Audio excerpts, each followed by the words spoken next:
Another quick meeting.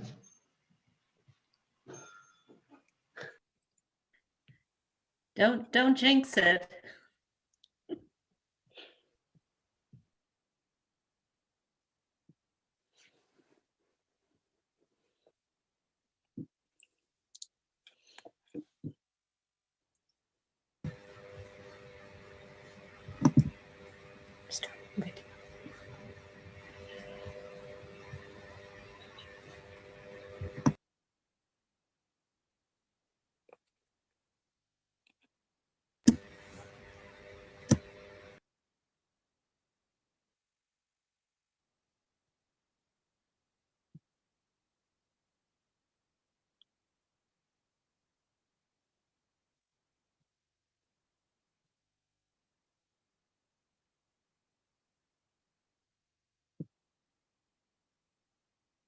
Let's see, who are we missing? You have everybody?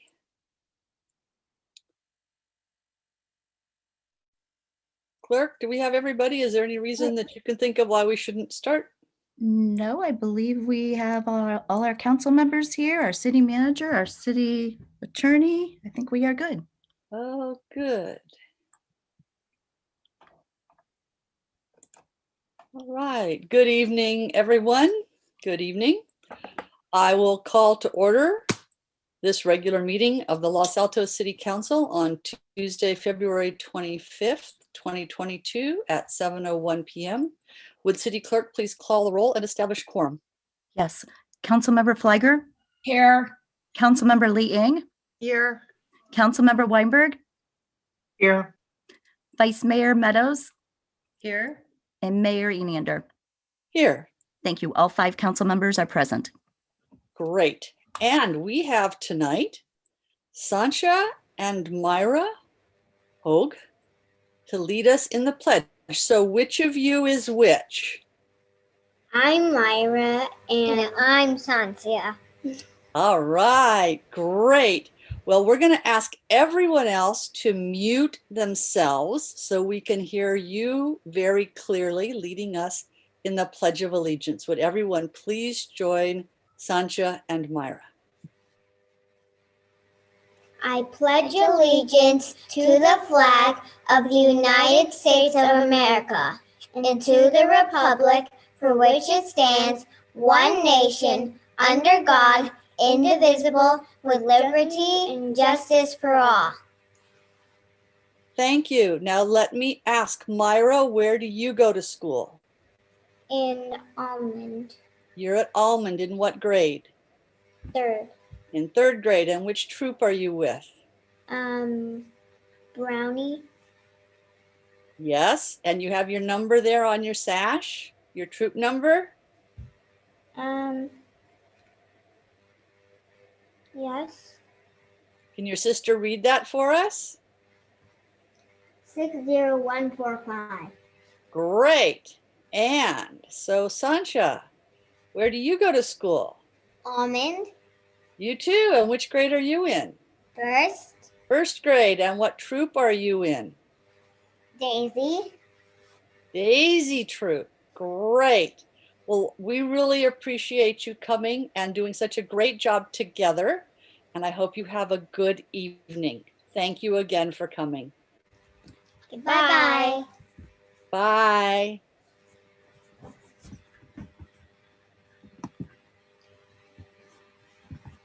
We had no closed session this evening.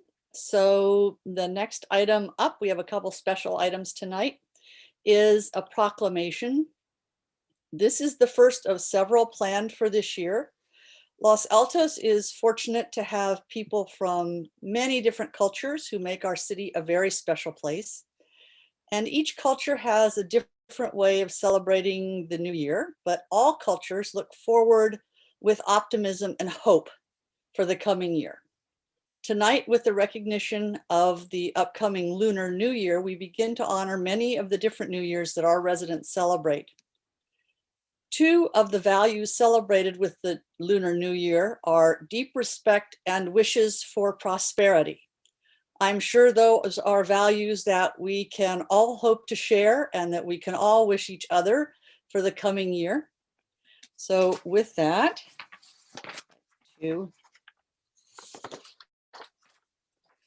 whereas different cultures celebrate a new year at various times as a way to look forward with joy and optimism, and whereas many ethnic communities use a lunar-based calendar, and whereas Lunar New Year begins on the second new moon following the winter solstice, or the first day of the new year according to the lunisolar calendar, and extends until the full moon 15 days later. And whereas February 1, 2022 marks the first day of the Lunar New Year for calendar 2022, and whereas the 15th day of the new year according to the lunar solar calendar is called the Lantern Festival, and whereas Lunar New Year is often referred to as Spring Festival in various Asian cultures, and whereas Lunar New Year began in China more than 4,000 years ago and is widely celebrated in East and Southeast Asia, and whereas the Asian diaspora has expanded the Lunar New Year celebration throughout the Pacific and into an annual worldwide event, and whereas Lunar New Year is traditionally a time to wish upon others good fortune, health, prosperity, and happiness. Now, therefore, be it resolved that I, Anita E. Nander, Mayor of the City of Los Altos, and on behalf of the entire Los Altos City Council, do hereby, 1, recognize the cultural and historical significance of the Lunar New Year. 2, in observance of Lunar New Year, express our deepest respect for Asian Americans and all individuals throughout the world who celebrate this significant occasion. And 3, wish Asian Americans and all individuals who observe this holiday a happy and prosperous New Year. In witness whereof, I have hereunto sent my hand and affixed the seal of the City of Los Altos this 25th day of January, 2022. Thank you all, and best wishes for the new year. I know that one of our council members will be celebrating on February 1st, and I hope many other people will join us. Next, we have another special event, and that is to celebrate the incredible students who participated in and won recognition for their projects in the Synopsis Championship Science Fair. That was held almost a year ago. The celebration is a little delayed because of COVID, but here to say a few words, I think, about this is Forrest Williams, a board member of the Santa Clara Valley Science and Engineering Fair Association. And if everything goes right, we will then hear from each student. Prepare to be amazed at what you will hear that these students have done, because if their talents don't give you hope for the future, then I don't know what would. City Clerk, do we have Mr. Williams with us? Yes, we do. And Great. he's unmuted. Super. Take it away, Mr. Williams.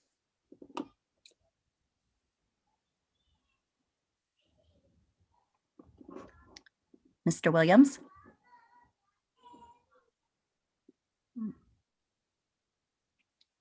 He is unmuted from my end. Mr. Williams, you're welcome to turn on your video.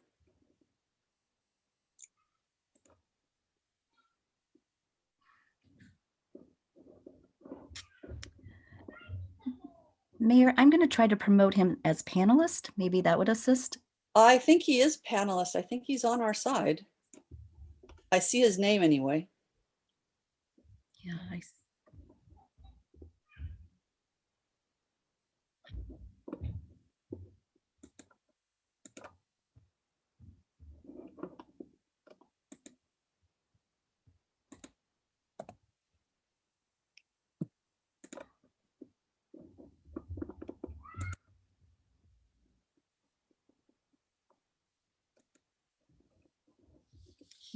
he's enabled from my end.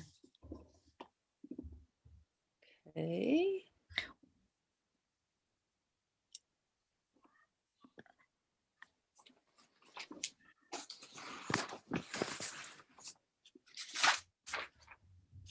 Mr. Williams, for whatever reason, we are unable to hear you.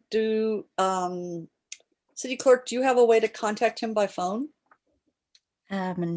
I can look and see if I can. I know that we have a few of the students here. We do. And so what I think I may do is begin calling on them. Mr. Williams, the telephone call-in is on the agenda, and I think you have the agenda. It might be effective for you to try dialing in with your phone and calling in, and then maybe the city clerk will be able to hear you. And we'll let you tell a little bit more about the science fair. But in the meantime, city clerk will, I think we were planning to go alphabetically here. So I have on my list Elizabeth Barrett first. I do. Would you like me to unmute them as you call them? Please. Okay. So we do have Elizabeth Barrett here. And I think they're each going to tell us who they are, where they go to school or went to school, if they've changed schools, and a little bit about their project. Elizabeth is able to speak. Great. Hi there. Yes, like you said, my name is Elizabeth Barnett. I am a former senior at Los Altos High School. I've since graduated and I'm at college right now. My project last year was on the impact of supplemental amino acids on the growth and lifespan of the isocitrate dehydrogenase 1 or 2 genes on C. elegans. Basically, what I ended up doing on C. elegans, which are these little worms, was I knocked out a gene in them, which is known to shorten their lifespan and their overall size. And in addition to that, gave them an amino acid supplement, which is known to increase their lifespan and length, and looked at what happened with having both, kind of this negative and positive impact on the worms. Thank you. Fantastic, Elizabeth, and congratulations. And best of luck for your college time. Do we have Vivek Bharati? I am not seeing it, that individual's name, but if they're here, if they raise their hand, then but I'm not seeing that individual's name. Okay, Sanvi Parakam. Yes. Sanvi, I see. Yes. Yes. So Sanvi, go ahead.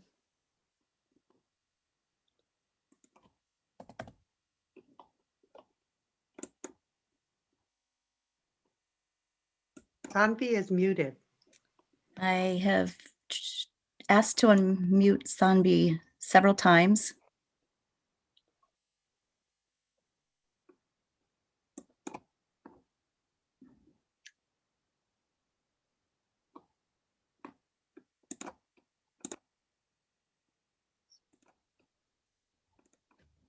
Oops, I think it worked there for a second and then it went back.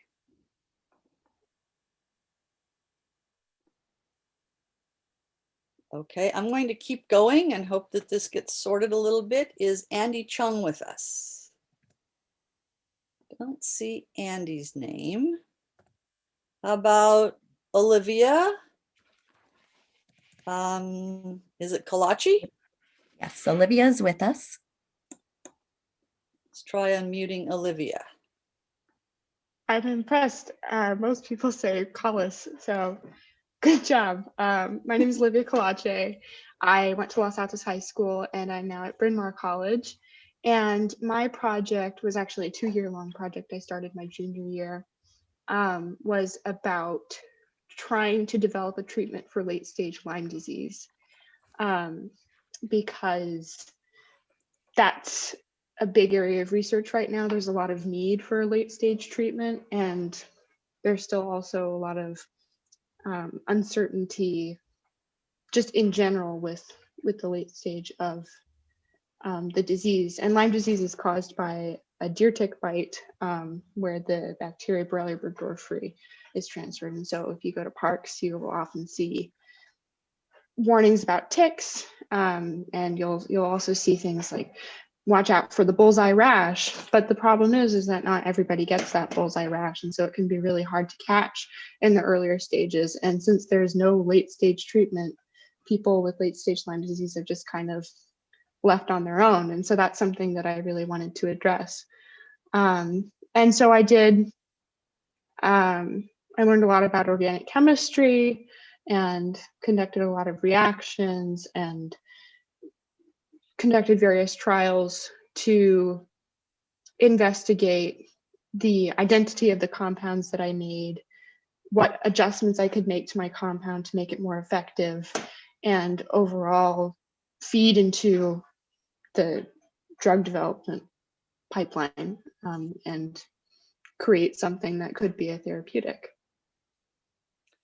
I hope you continue that research and that you are successful, because much like long COVID, there's a lot of mysteries around long Lyme, and it Mhm. needs every bit of help it can get. So thank you very much, Livia, and best wishes. Thank you so much. You're welcome. And Ori, and I'm not going to be able to get this name, I think, as well. Is it July? July? Hi, it's Ori Gilai. Gilai. Thank you. Welcome. So last year I went to Hausner, and this year I go to Los Altos High. So my project was called Tent-Based Smoke Protection for the Homeless. The goal of the project was to protect those of the homeless community from smoke in the air caused by wildfires. And I constructed an apparatus that can be attached to tents and that filters smoke-filled air from an external environment, then pumps the clean air into tents. And the goal was to protect, again, homeless people from smoke in the air caused by wildfires. What an incredible project. Thank you very much, and best wishes for your future education and for a broad application of what you've invented. Sounds great. Thank you. Kinjo Goville, let's see. Yeah, I'm Kinjal Hi. Goville. I'm a 11th grader at Homestead High School. So my project was to use a novel approach to machine learning to detect wildfires like automatically using cameras. So by using the difference over time of the images, the detection process actually becomes a lot more accurate and able to detect a lot more early traces of wildfires like light smoke, and can report it a lot faster than they'd normally be reported by human observers. Amazing. And do you plan to pursue that further? Yeah, so I have been trying to get it used in by various nonprofits working on wildfire detection. Great.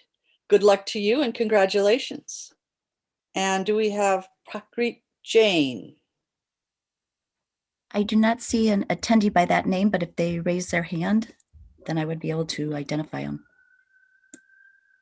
Okay. No, How about Thomas Lilligren? I do not see that name either. I see a Catherine Lilligren, maybe. Okay. There we are. Yes. There's Katie. Hi, can you guys hear me? Yes. Hi, everyone. Thomas is I at did my school. little spiel, so I don't know. Olivia, can you mute? Thank you. Go ahead, Ms. Lilligren. Hi, I'm here because Thomas is in college right now. He was a senior at Los Altos High School last year when he did his project. He is currently a freshman at Harvey Mudd, so he's kind of busy.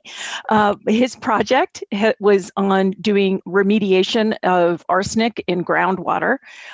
So that is something he actually will continue to study in chemistry at college. Congratulations to him. Thank And you. thank you for being here to tell us about his project. Thank you. Okay, do we have Sanvi? I think is trying to get in. Let's try. Sanvi, can you hear us? Yes, hi, sorry. Great. I believe it wasn't letting me unmute last time. But hi, I'm Sanvi. I was in 8th grade last year and I'm a freshman in high school. And my project was using machine learning to detect deepfakes, which are fake videos. And it's very useful when there are fake videos of celebrities or politicians that could harm their reputation. And yeah, that was my project. Great. Congratulations and good luck with your years at high school. I think the last one on my list is Callie Wang, and I don't think I see Callie here, but if you're here, please raise your hand. Let's see her. I Go ahead, City Clerk. do not see that, her name. Okay, and did we have any success with Mr. Williams? No, I've had no success with Mr. Williams, but I did have an attendee who raised their hand earlier, but did not speak. So I'm wondering if that attendee wants to speak. I do not see a hand raised. Anyone else who wants to speak and we missed you somehow, please raise your hand using the little feature, the raise hand feature in the menu at the bottom, menu bar at the bottom. I know that this science fair has gone on for a number of years, sponsored by Synopsys, and we have the privilege every year of honoring the students who had great projects there. And I want to thank all the students who were here, congratulate them, their teachers, their advisors, their families, and wish you all the very best. We have certificates for you that I think the city clerk is working on getting to you to acknowledge what special contributions you make as residents of Los Altos. Thank you very much. Mayor, Oh, excuse me, it looks like I've got Mr. Williams unmuted. I'm wondering if we could try one more time. Sure. Mr. Williams, can you speak? Hello? Can Yes, you hear me? got you. Yes. Well, great. Thank you so much. I don't know what happened, but I want to thank the city for recognizing these students. It's fantastic for them. It's motivational for them. And they get the chance to know who the government is and who is responsible for them as they proceed in life. Their role is for the future, and if we want the future, then we must prepare it. We must shape it ourselves. So they're in the mold of looking at the difficult things that's going to be facing us as we look forward to the future. And you just can't imagine how important it is for them, for you to honor them and recognize them for their work. I'm sure some of them will be in the fair for 2022, and we look forward for that participation. And I really, really thank you for encouraging them to move forward. And we thank you for everything you do as a part of the board for the Science Fair Association and for bringing these students to us each year. Right. And well, thank you again. All right. And do any of my council members want to say anything further? All right, let's move on to the next item. Are there any requests for changes to order of the agenda? Seeing none, we'll take public comment on items not on the agenda. And so again, reminding our attendees, if you wish to speak on an item not on the agenda, please raise your hand and the city clerk will call your name and unmute you.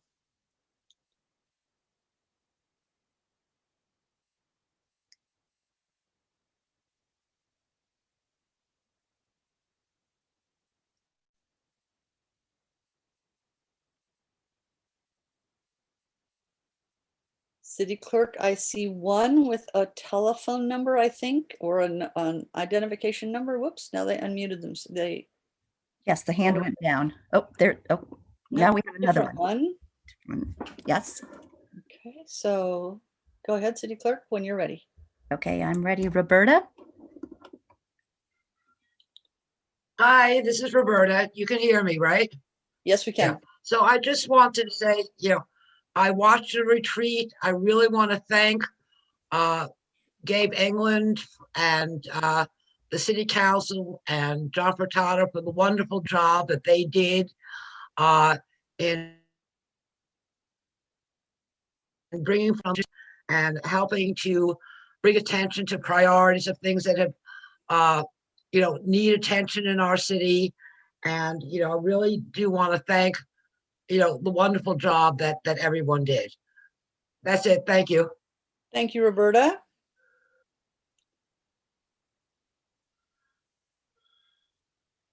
Madam Mayor, I see no other hands raised. Okay. So next we'll take the consent calendar. I will note for the record that there is no item number 1 on tonight's agenda. Does anyone wish to remove anything from the consent calendar? If not, I'll take a motion for items 2 to 4. Councilmember Lee Eng, I'll be glad to move acceptance of items 2 to 4. and a second. Second. A second from the Vice Mayor, moved by Councilmember Lee Eng, seconded by Vice Mayor Meadows to approve items 2, 3, and 4 from the consent calendar. Please, clerk, would you call the roll? Sure. Councilmember Weinberg, Yes. Councilmember Lee Yang, Yes. Vice Mayor Meadows, Yes. Mayor Enander, Yes. and Councilmember Flagger. Yes. Thank you. The motion passes 5-0. Thank you very much. And next we will move to a public hearing, and I'm going to open the public hearing on item 5 on our agenda, which is for Green Tech Homes, a project proposed at 440 First Street. And we will begin, I believe, with a staff report. And for the members of the public who are here, we'll go through the staff reports, ask questions of staff, give the applicant 10 minutes to make any additional presentation and ask questions of them. We will then take public comment. And afterwards, the applicant will have 5 minutes to comment on anything that they might want to comment on based on what they've heard. And then the council will discuss the matter and potentially take action. So staff, it's all yours. All right, just making sure everybody can hear me okay. Yes, we can. Okay. Okay, so this project is 440 First Street. It's a development proposal that includes a design review and subdivision tentative map applications for a new 4-unit multiple family residential development. It's on an approximate 5,500 square foot site at 440 First Street. The site is located on the southwest side of First Street at the intersection of Lyle, and it's zoned commercial downtown multiple family, or CDR3. This site currently has a 2,000 square foot 1-story commercial building, and it was most recently used as a veterinary clinic. The site does obtain access from First Street from a driveway that's abutting the southern parcel boundary, and a sidewalk is located along the entire lot frontage along First Street.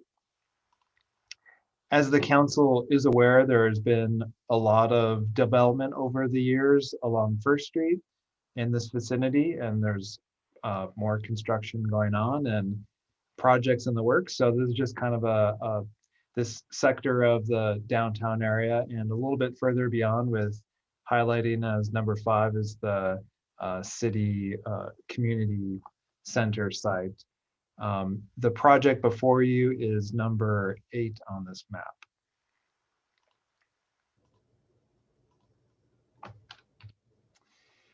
So just a little bit of background. This project has been on a pathway since July 2019. It was submitted as a project to the Planning Commission for a study session. At that time, the commission held the study session, and they reviewed and provided feedback on the project's architectural and site design. And at that time, this was the project. It was a 7-unit project in a 4-story building. And since that time, the project has changed a bit. It's been reduced down to a 4-unit project and a 3-story building. That was mostly the result of some indication when the 450 First Street project to the left, as this is shown here, as that went through the approval process and as things progressed, there was some constraints and issues that the developer had to deal with and reduce the overall intensity of the project. And the developer can talk more about that. But it did then continue on with a formal application. This is considered an SB 330 project since the application was submitted after January 1st of 2020. So based on council's direction, there was a joint Complete Streets and Planning Commission meeting so that we would not reach that potential 5 meeting maximum limit as required or limited as in SB 330 projects. So at that meeting, both of those commissions did give favorable recommendations for approval to the City Council. The Complete Streets Commission made their approval based on, or recommended approval based on review of the bicycle, pedestrian, parking, and traffic elements of the development application. And the Planning Commission recommended approval with regards to the specific design of the project and the elements of the subdivision. They did recommend some design modifications, which I will discuss more. And of course, the project is before you tonight for determination. So this is the revised elevation, the front elevation, which is, again, it's now a 3-story building with 4 condominium units. There's 2 3-bedroom units and 2 2-bedroom units, a private roof deck area with an unenclosed cover area that also functions to support the photovoltaic system to provide the alternative energy for the building. You'll also note that the common driveway, which was previously proposed with the project with 450 First Street, has been abandoned. And there is a new driveway proposed to the northern property line, furthest away from the approved driveway with the 450 building. With regards to height, the building height does substantially conform to the 35-foot maximum building height per the CDR3 zoning district. There is an elevator run, which is approximately 4 feet above the rooftop, and a stairwell that's approximately 8.5 feet above the roof deck. But those are well in the 12-foot height exceptions allowed in the zoning code. Since this is only a 4-unit project, the project is not required to provide any below market rate units. The inclusionary housing requirements, the threshold is 5 units. So this developer is coming in with a conforming project. There's no development incentives or waivers that you might find in other projects with density bonus incentives. And there's also no reduction in parking requirements. The Planning Commission did look at all the elements of the design. There was a peer review that was conducted by the Canon Design Group, similar to other projects in the downtown. That peer review did recommend some changes to architectural detailing and providing a more, I'd say, more representative elements of the Mediterranean style. However, the applicant chose not to modify the design, and the Planning Commission concurred with that, and they thought that this design was a better transition from the more Mediterranean architecture of 396 on the right side in this frame, and the now under construction 450 project on the left hand side. So the Planning Commission did concur with the applicant's architect, and they really thought that this design was a good transition, albeit with some recommendations.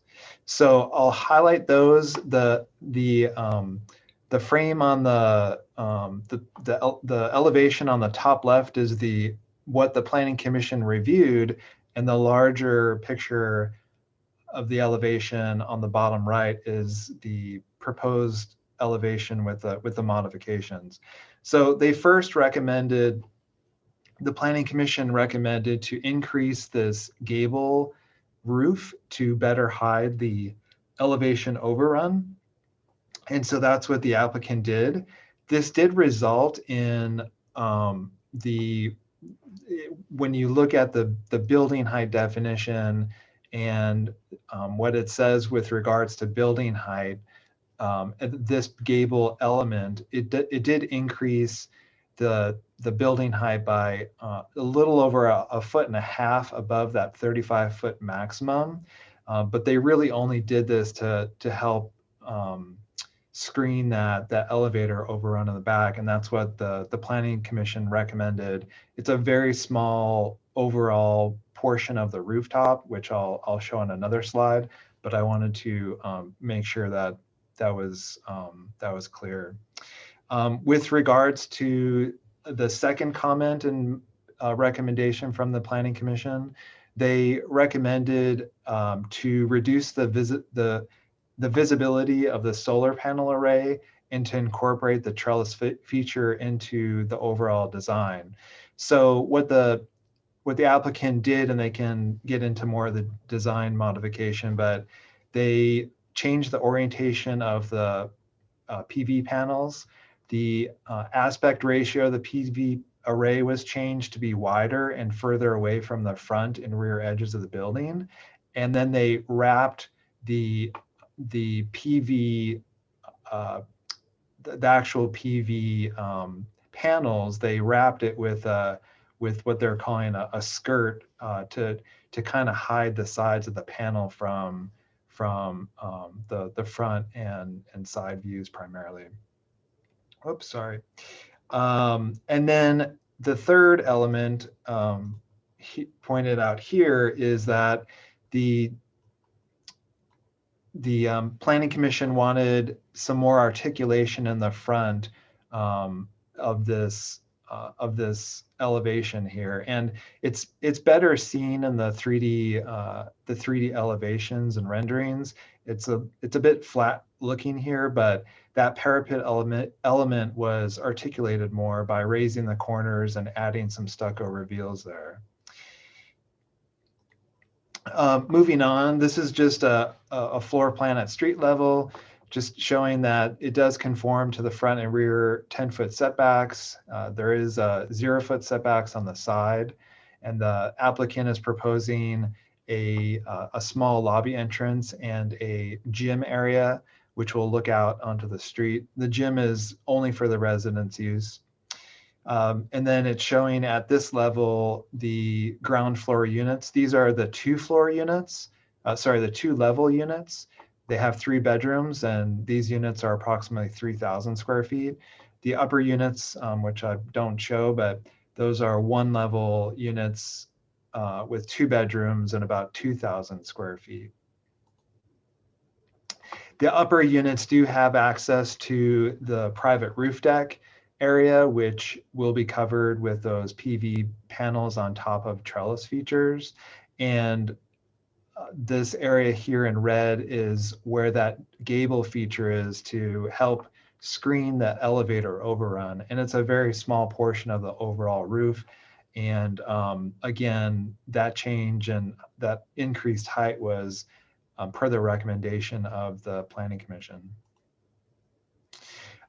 With regards to landscaping, the front yard includes the landscaping elements, also class 2 bike parking and a water feature. This lot is only 55 feet wide. It's very constrained as far as space, the driveway at the front, the pedestrian access, the requirements for temporary trash enclosure for staging on trash pickup days. So it's a fairly constrained site when you look at adding in landscaping to the front and meeting the 60% softscape surface requirement. But they do maintain that 60%. The Planning Commission did recommend to provide more landscaping, which has been introduced in this plan. There was a second tree added and also some additional landscaping around the utility meters to the right of the building entrance, the pedestrian building entrance. At the rear, as pointed out in the agenda report, they are slightly deficient in meeting the required landscaping at the rear. There's a variety of factors, the main being that the Santa Clara County Fire Department will not allow them to put landscaping in an area that's required for access at the rear. So they're constrained by that. That's a major constraint in providing more landscaping at the rear. And again, it's at the requirement of the fire department to have a hardscape surface for ladder pads. But also looking at the rear elevation, that rear is not going to be very visible from the public because there is a wall proposed at the rear.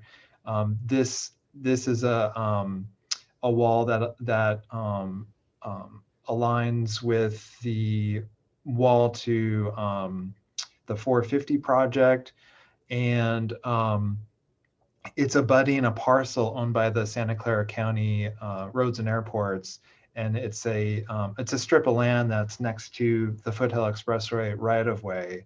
It does have a large pine tree in there right now, and one of the conditions of approval will be to work with the county roads and airports to mitigate some of the stormwater impacts that naturally flow from the embankment on Foothill Expressway. And there was a similar condition to 450 First Street to the right of 440 in this image. So most likely there's going to be a swale, a vegetated swale at the rear, which will add some additional landscaping to the rear, meeting the intent of the landscaping requirement in the code. One thing that recently came to maybe fruition at this point, which is highlighted here with a red arrow and the red box, is for a long time the applicant has been trying to get the county roads and airports to agree to an easement for emergency access only, only for pedestrian emergency access to the rear of the property. They might find some success, or they might have found some success recently. They're still in talks with the Santa Clara County Fire Department and Roads and Airports Department, but we are recommending an additional condition of approval, which makes it clear that if both those county agencies prefer the emergency access from the rear, to allow that easement to be recorded on the final map. With regards to parking real quick, this is the underground parking garage. They are proposing 9 spaces, which conforms to the minimum requirements per the zoning ordinance. They will be proposing 8 parking spaces for EV charging capability. So all the residential parking spaces will have EV parking. The only excluded spot would be the one required guest parking spot. There's also a bike room, which will have up to 4 Class 1 bike parking spots. And then this is their trash receptacle area, which will be brought up to the street level on trash days. And the Mission Trail has reviewed that, and they're in conformance with Mission Trail's trash management plans. Just real quick, this project will also be required to relocate the crosswalk on First Street just north of Lyle Street.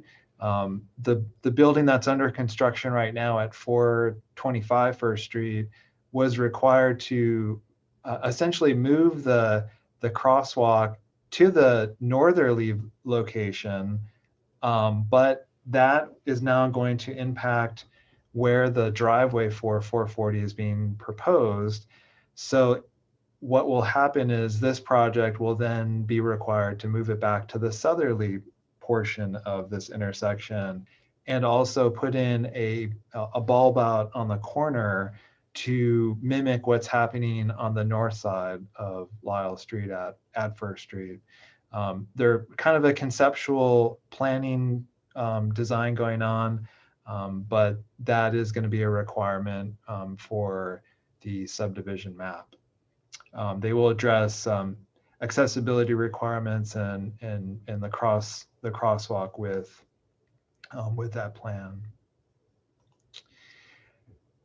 So that concludes my presentation. We do have the SketchUp model available if you want to see that for some of the newer council members. For the downtown area, we do have the SketchUp available. That was something that came out of I believe the Downtown Buildings Committee, and we can show that. So with that, we talked about the commission recommendations. As far as staff recommendation, we do recommend City Council approval of the design review and the tentative subdivision map, subject to the findings and conditions in the draft resolution. As I pointed out, we would recommend an additional condition, which would allow the map to be recorded with a pedestrian emergency access easement to the rear towards Foothill Expressway, at the desire of the County Fire Department, and if allowed by the County Roads and Airports Department. So with that, I'll conclude. The applicant is here, but I'm happy to answer any questions that you might have. Thank you, Mr. Golden. Does any of my colleagues have questions for the staff? Mr. Weinberg. Thank you, Mayor, and Mr. Golden. Thank you very much for that presentation. And also to the applicant, thank you very much for bringing this forward and sticking with the project. Mr. Golden, I have some questions that I think would probably best be asked by going over the plans that were a part of the packet. And I don't know if you or the applicant or the architect will be the best person to answer, but whoever has the answer to the question, I guess, should go ahead and chime in. And I can, what I'll do is I'll share the plans on the screen, and if you can call out a sheet number, we can look at those together. Yes, let's start with sheet A0, please. A0? Yes. Okay. All right, so it appears that there is storage provided for only 4 bicycles. Is that correct? That's correct. And where is it anticipated that residents will keep bicycles if they have more than 1 per unit? They would then be using a portion of their unit to store additional bicycles. And those can't be stored on the balconies, right? They have to be stored inside? It's a lot of these developments might have CC&Rs to restrict that. So it would be up to the HOA how they want to restrict use of those balconies. So that's an HOA decision, not a city requirement. Yeah. Okay, thank you. The visitor parking space is the one that's kind of diagonal on the left-hand side of the screen. Is that right? I don't know if they have designated all of the spaces quite yet. So I would ask the developer who can answer that.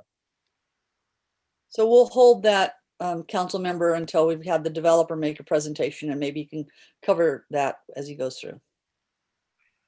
Okay, should we wait for the developer to make a presentation first then before I go on?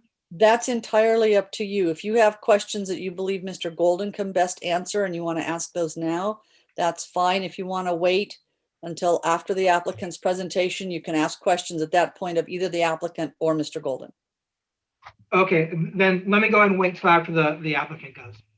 Okay, is there any other council member who has questions at this time of Mr. Golden?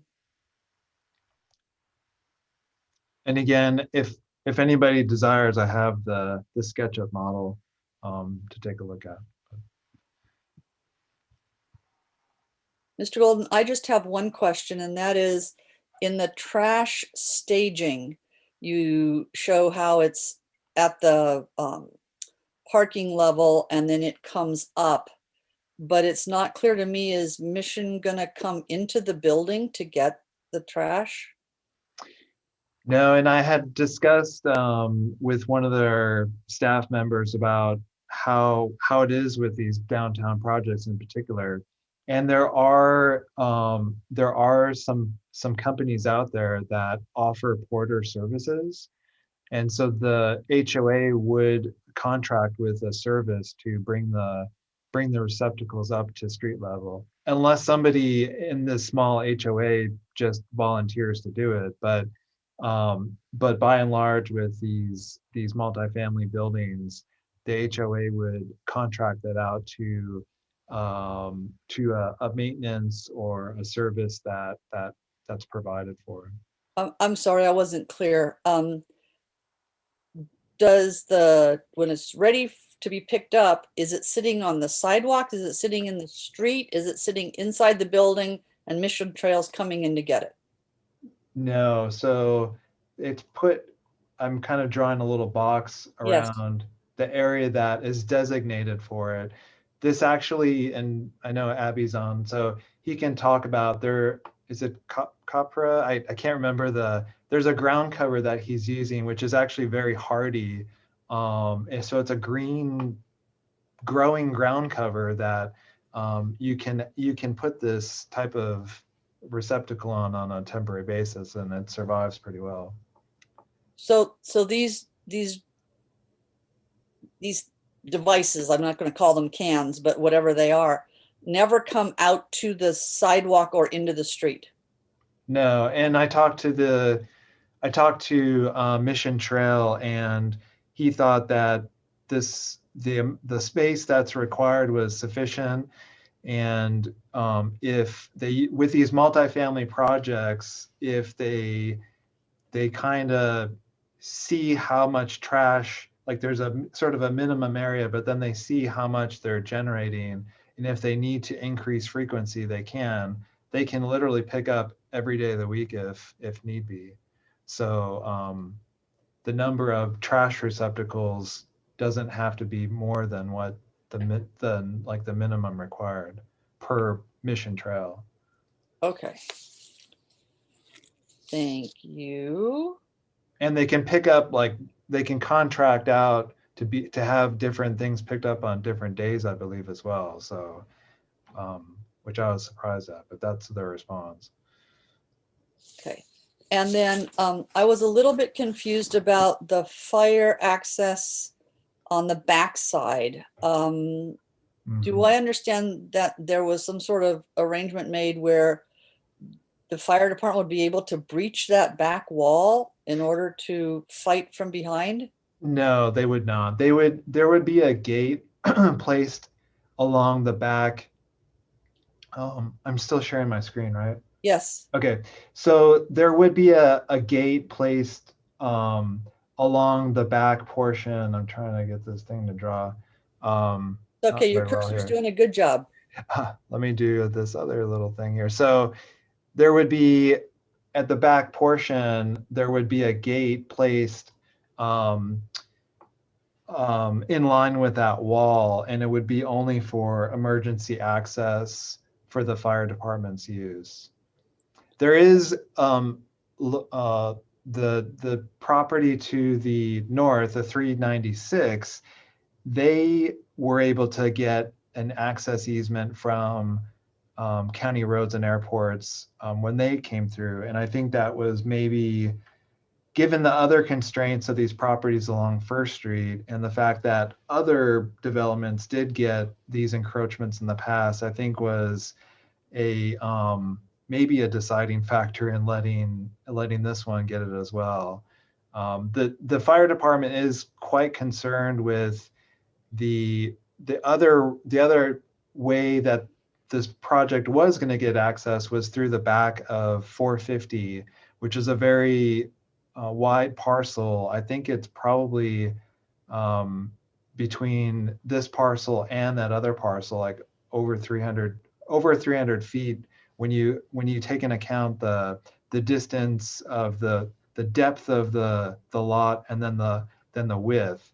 So I think given the preference of county fire to fight it from either foothill or having to go all the way through the back of 450, I think we'll let them decide for, it's their responsibility, but it's sounding like the desire is to get this access to directly to Foothill.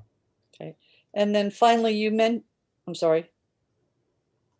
And then finally, you mentioned the pine tree in the back. My recollection from the landscape plan was that there were 2 trees. One of them is pretty close to the side property line, but is in the still in the county right of way.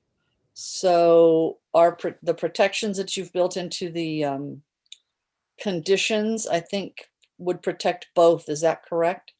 I believe there's only 1 tree there at the rear, and I recall looking at that very carefully when I was going towards the plan, when it was coming through the planning commission, and there's, I believe, just the 1 large, and that is in the county, on the county property. So there is requirements for protection of that tree. Okay, that's the end of my questions. So we have the applicant. Yeah, let me stop sharing mine. And Abby is here. And then also his architect, Chris, who might be the Chris in the attendees. I think he's got his hand raised right now. He might need to be made a panelist, but. I'll take care of that. Thank you. All right, would our applicant please go ahead? You have 10 minutes. Yes, thank you, council members, for taking up this application, and also Steve Golden for getting us to where we are tonight. My name is Abby Borgan. I'm the owner and applicant on this project for 41st Street. I want to take about, hopefully, only 5 minutes to give you a little additional background on this project and how we've gotten to where we are tonight, and then hand over the presentation to Chris Hall of Platform Architects to do a deeper dive into the building design, and then we'll take obviously questions after that. So I'm going to share my screen with this presentation. Hopefully you can all see it. So the current design in front of you tonight is actually the 3rd major iteration of this building. Late in 2018, I submitted plans for a 4-unit, 3-story building, similar in size and scope to the current design. The planning staff at the time encouraged me to do higher density, namely 7 units and on 4 stories. To do that, they recommended that I share a driveway with the 450 project next door in order to be able to have additional parking spaces, which was the limiting factor at the time. So in middle of 2019, we had the 7-unit design completed and went before the planning commission for a design review. The project was viewed favorably. There was some minor comments, but nothing really, nothing huge. So then we went back and started working on the design, completing it. However, at the 2 city council meetings for the adjacent building, the planning, at least 3 or so council members did not like the shared driveway.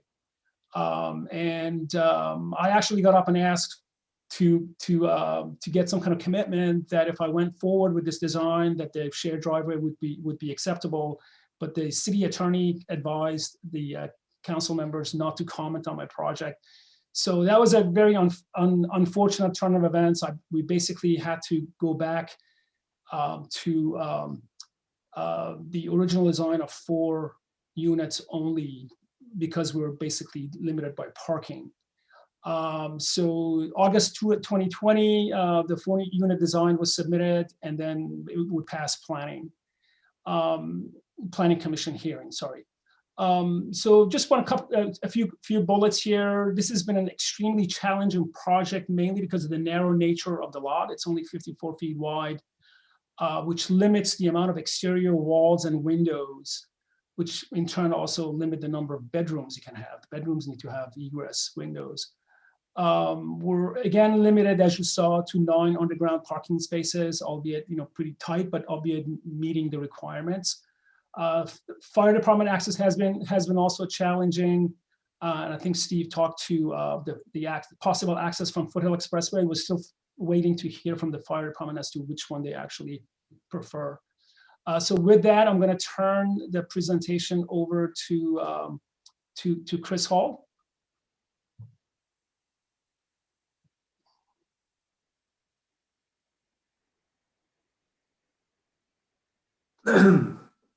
Good evening, everybody.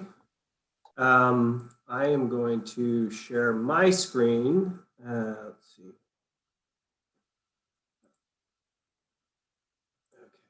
Okay. And yes, thank you for that, Steve and Abby. Steve gave a fairly thorough presentation of the design already. I'm going to try to focus in on, some of the more architectural considerations that kind of went into the design to help kind of complement that presentation. So we were actually the architect on 450, so I recognized some of the council faces from that presentation, and we're happy to be given another opportunity to do more work down in Los Altos and on First Street.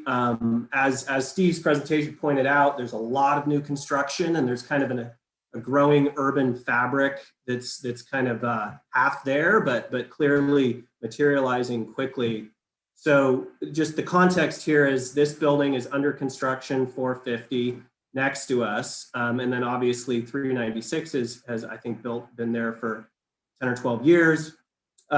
We are trying to fit in as a kind of a fabric building. In other words, we don't really want to appear as a totally unique design shouting, here's our new building, but we kind of want to just kind of blend between the two. So that was part of what led us to the kind of the rhythm of the design of the bay, the sort of 3-bay rhythm to match the adjacent structures, and also an architectural language that kind of complemented the adjacent buildings, but wasn't kind of trying to be exactly the same.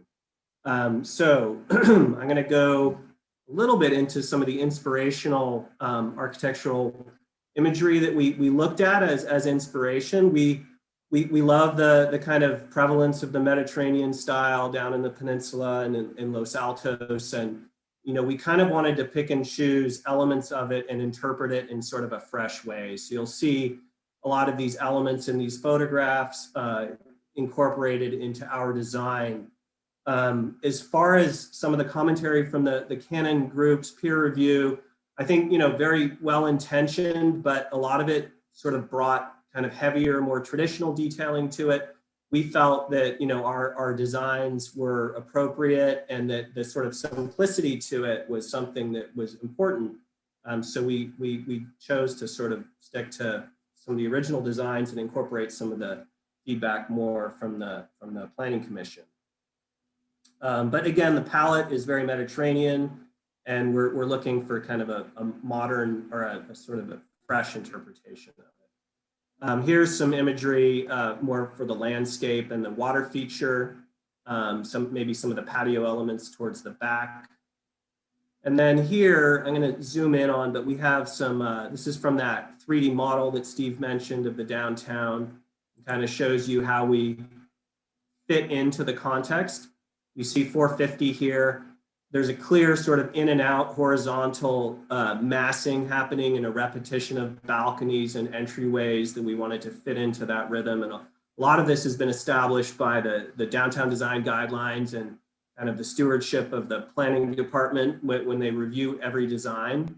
So I think we very much sought to fit into that. You can see that, I mean, we spoke about the narrowness of the site, but through clever landscape design, we managed to incorporate quite a bit of landscape. The entryway to the lobby is through here. I think people can see my cursor. And then the ramp entryway is here. There was some commentary about how the building, this was by Planning Commission, in a debate about how there's sort of a symmetry and ABA rhythm to the building, and why don't you have two gables, like a gable on the other side? But there's actually it's an interesting asymmetry going on too, with really wanting to prioritize the lobby entryway as the main feature, and the wide entryway of the ramp, you kind of want to play it down because it sort of erodes the architecture a little bit to sort of express that. So that's why we wanted to have a different expression to the bay above the ramp and then the main entry lobby bay.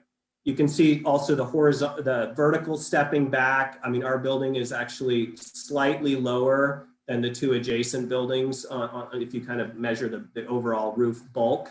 But we do have these roof decks, and set back, I believe, about 15 or 20 feet is this solar array that is over, it's kind of spanning over the stairs that go up to the open roof deck.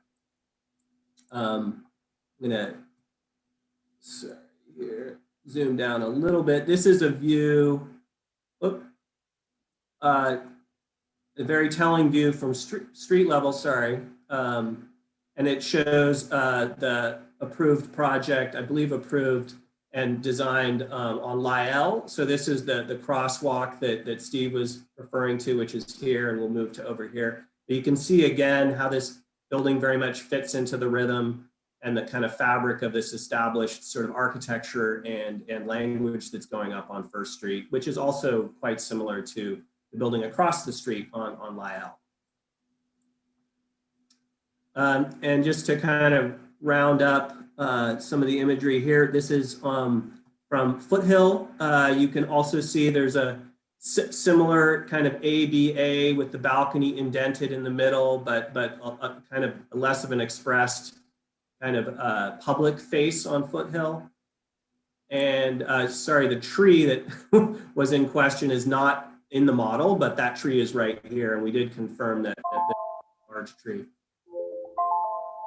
I don't know if my time is up, but I think we can go to questions. Is that dinging my time being up? I'm not sure. Yes, it is. Okay. So, all right. Well, I think that we're here to answer any questions, obviously, and yes, thank you. so I'll go back to Councilmember Weinberg, since you had your hand up the first time. And please address either your questions to Mr. Golden or to the applicant, or if you don't know who, then just toss it out there. Okay. Has it been decided yet which of the spaces is going to be the visitor space? And where is it anticipated that visitors will park if there's more than one car? So I believe because the visitor could be need an accessible space, that the accessible space is the one extra space, which is going to be the visitor space. And I also believe there's one street parking space at the curb currently in the existing site, and there will be one in the future. But obviously, additional visitors would if the resident could not give them a parking space, then they would be parking on the street. Okay. All right. In terms of the electric chargers, is it your plan to actually install the chargers, or are you just going to plumb for them to be installed at a later time?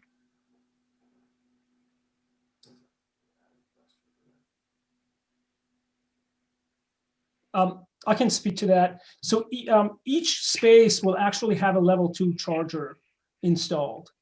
And actually, one of the things we forgot to show here is one of the commissioners requested that we also provide charging for electric bikes. So even the bike area will have an outlet for charging as well. Each unit will have their own power meter, and so their assigned spaces, which at this point, the plan is to have for each resident to have 2 adjacent parking spaces, will be fed by their own meter. Okay, great. And thank you for incorporating the power for electric bicycles as well. I'm glad to hear that. That's definitely the future. Okay, Mr. Golden, can you move to sheet A3, please?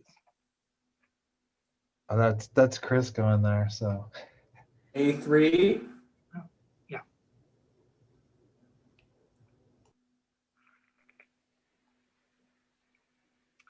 Okay, in case of a fire or other emergency, am I correct in looking at this plan that there's only one escape for both units, and that's the staircase in the common area by the elevator? That's correct. In addition to the elevator, but if there's a fire, then obviously the elevator may not be functioning, but there is the staircase leading down to the sidewalk directly. Okay. And then if we go to sheet A5, please.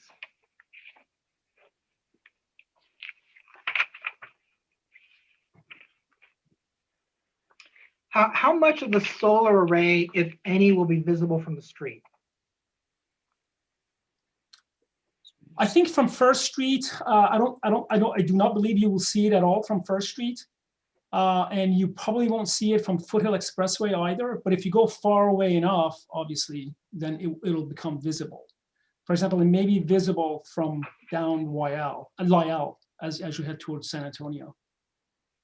Okay. And has there been any thought or study about the reflection of light off of the solar panels? Specifically, I'm concerned about the risk of any kind of a reflection of direct sunlight into another home or a unit. The panels will be tilted close to around 25 degrees from horizon. So at that angle, I don't believe there will be it would be possible for reflection back into another building. If you just work out sort of the angle of the sun rays coming in and reflecting off of that. And council member, there is quite a deal of literature out there that speak to reflectivity of solar panels, and they're not designed to be reflective because they're designed to absorb the light. So they're really anti-reflective in some ways because they're designed to absorb the light. I don't know the ratings, but I know that they've been getting better and better and reflect less and less light. But I also Ms. Houston can weigh in, but there's certain questions that you can ask about the PV panels, but they're not part of the design review. Okay. We have to. Thank you. Be so careful about over-regulating the solar panels because of the Solar Act. So I'm just curious if anyone's given any thought to how the solar panels are going to affect the neighboring area. I think by that raising sounds like the them, answer is no. That's fine. I'm just curious. Right. Let's go to sheet A6, please.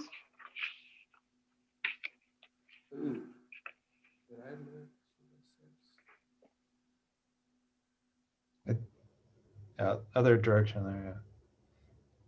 Yeah. Oh. That's strange.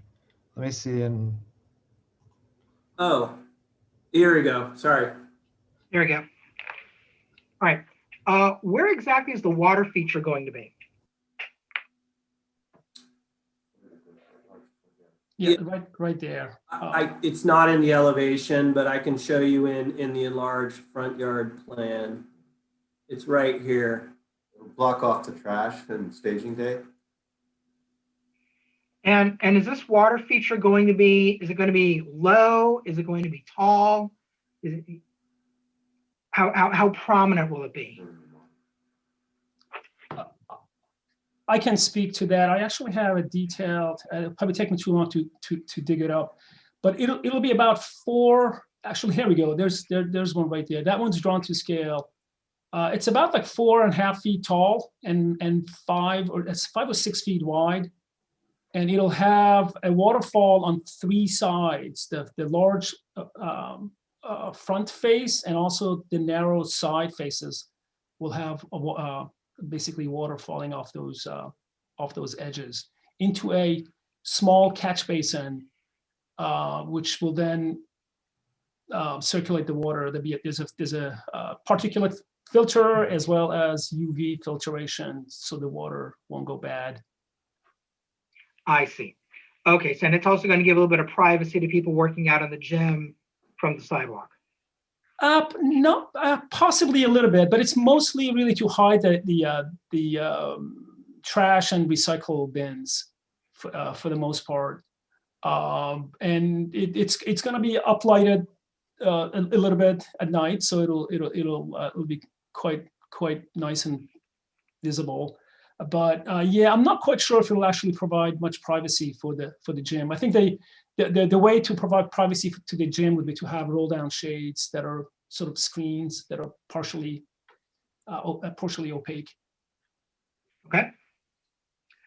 Could we go to sheet 8, please? 8, sorry, can you repeat the sheet number? 8.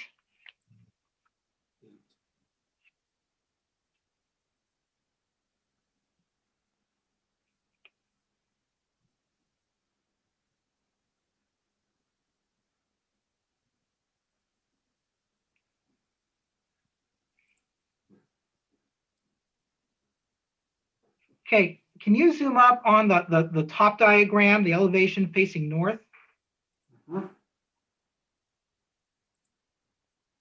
Forgive me, but I'm confused about the notations. They're backwards. Yeah. I don't understand why. My understanding was that it was just going to be a blank wall. Correct, and I should clarify, this was a confusing drawing for me to make as well.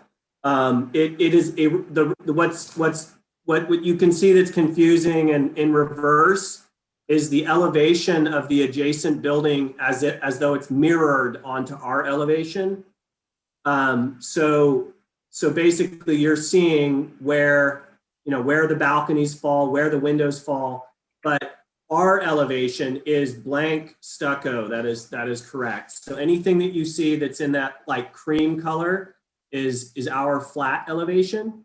And then the adjacent building is projected on top of it.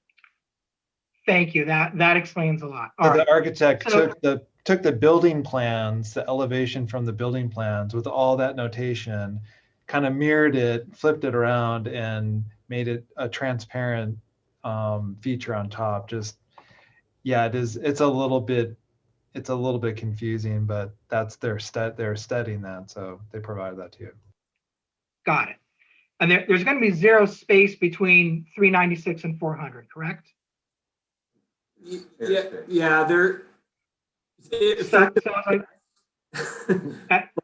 But there is. So as I'm looking at the 396 imprint on the diagram here on the screen, the small windows on the 2nd and 3rd floor from 396, they're normal height but very thin. Those are not real windows, correct? I mean, those are fake windows that were just there for aesthetic reasons. And then the other windows are more recessed. There's like a balcony or something, or some kind of inward articulation. Yes, sorry, if I may. if you look at sheet A3, you'll see those recessed windows, and you'll see where that's like the spandrel glass or the fake windows are there. And so the building, the lots are kind of askew to the building just because they're not at, the lot is not at right angles. So there's a little gap between the building and the property line. And Abby can speak to it more, but directly between where the buildings almost abut, they're proposing some flashing material, and they've been working with the HOA to get some agreement. And then I had measured it previously, but the operable windows on 396 and that balcony are several feet away. Okay. I think I understand. Could you please bring up the elevation of the front of the building again?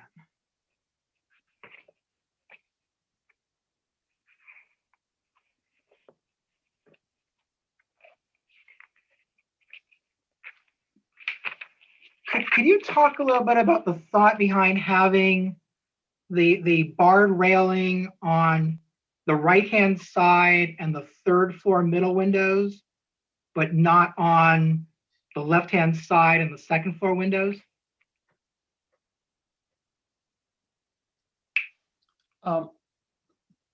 I can take a stab at that. So the thinking behind making that railing opaque is that the building basically faces straight on to Lyell Street.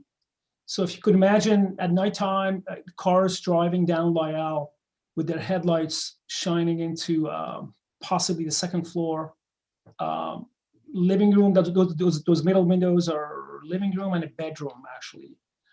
So the idea was to try to block some of the glare from the headlights. Got it, but you're not so worried about it on the third floor? Yeah, the third floor, I think it's high enough where you're not going to have direct light at least. Okay. All right, Mayor, thank you. I have no other questions. Thank you, Councilmember. Councilmember Flagger. Thank you, Mayor.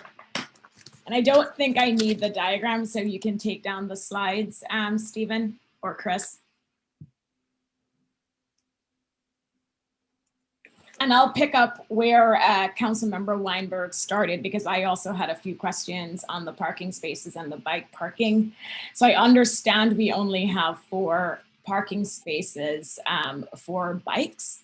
And I was also curious if you considered adding more bike spaces, only because of the number of units. And of course, we want to encourage cyclists in Los Altos. I'm curious whether or not any consideration was given to having additional spaces for bikes.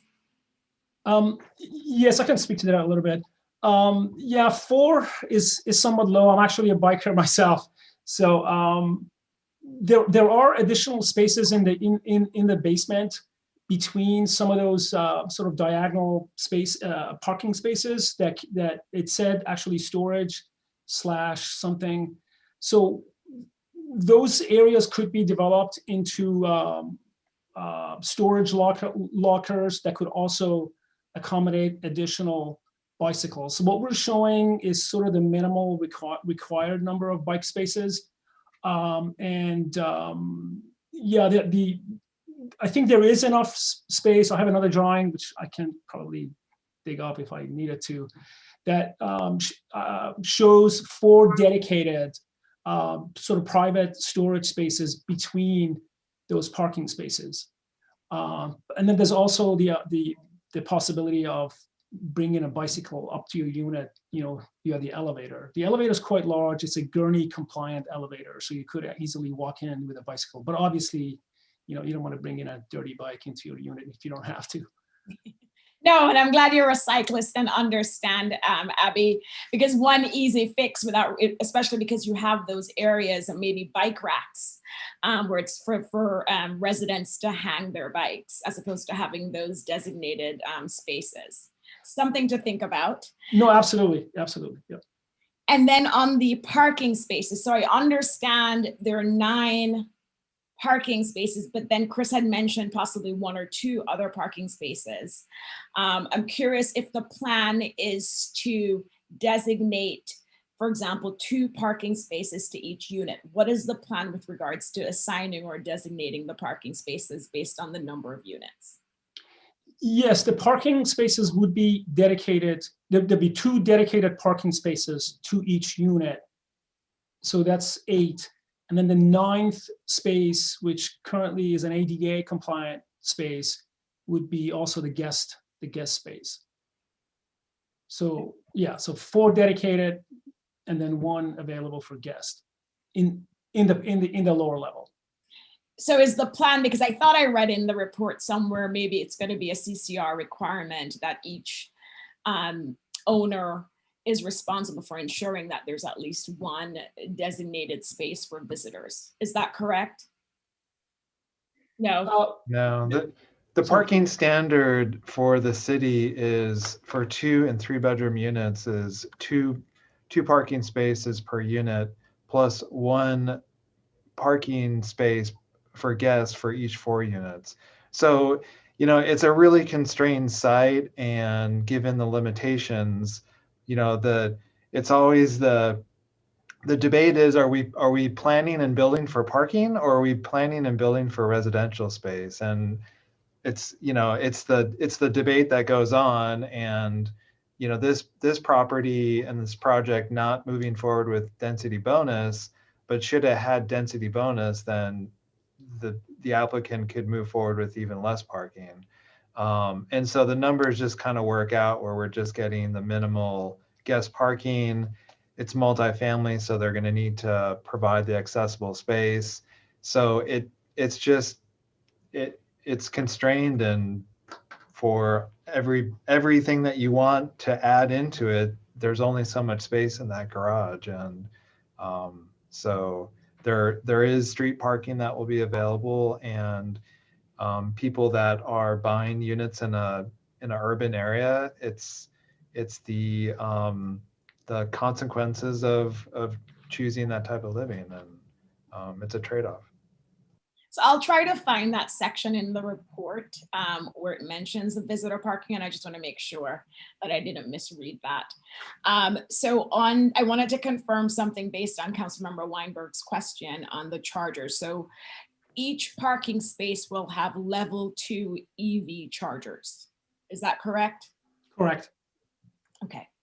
And then it's not clear to me if the elevator actually goes all the way to the rooftop.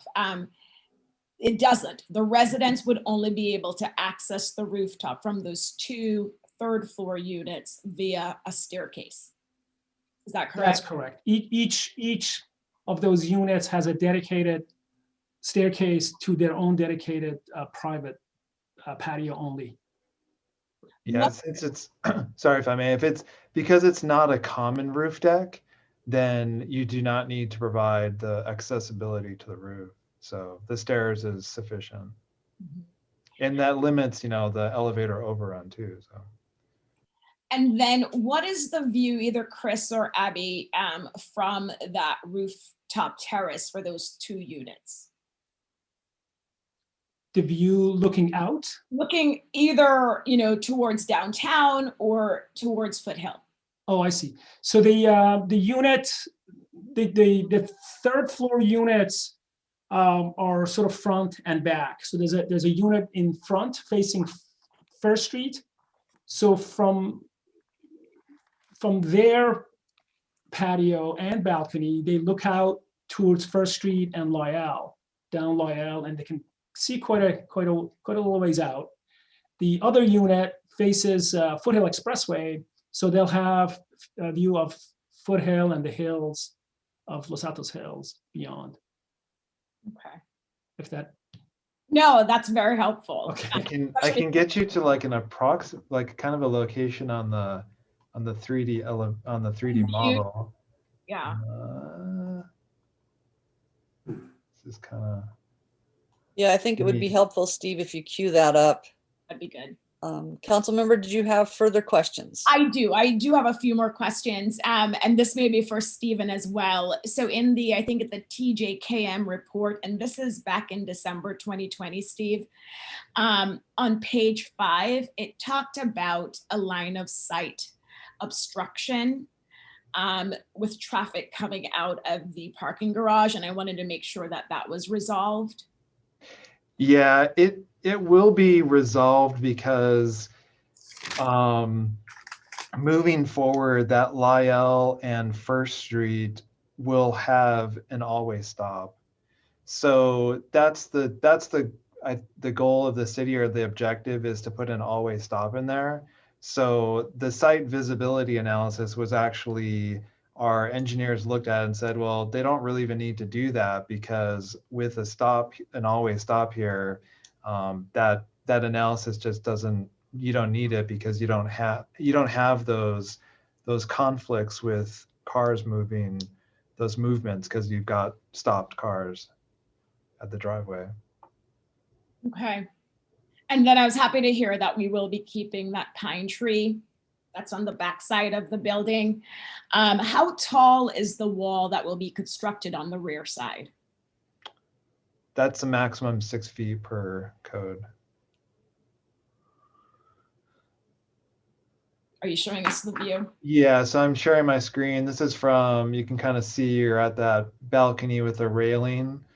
And then, oh, sorry, I just moved too quickly, and give me one sec. So now this is looking over Lyell Street and beyond, where we don't have really the building model, but right across the street here, that's the 425 First Street project at the corner of Lyell and First. And then you kind of see the corner of 389 under construction as well. And then, sorry, I don't have the best control here. And then on the back side, I'm afraid what I'm going to do right now may or may not get us there.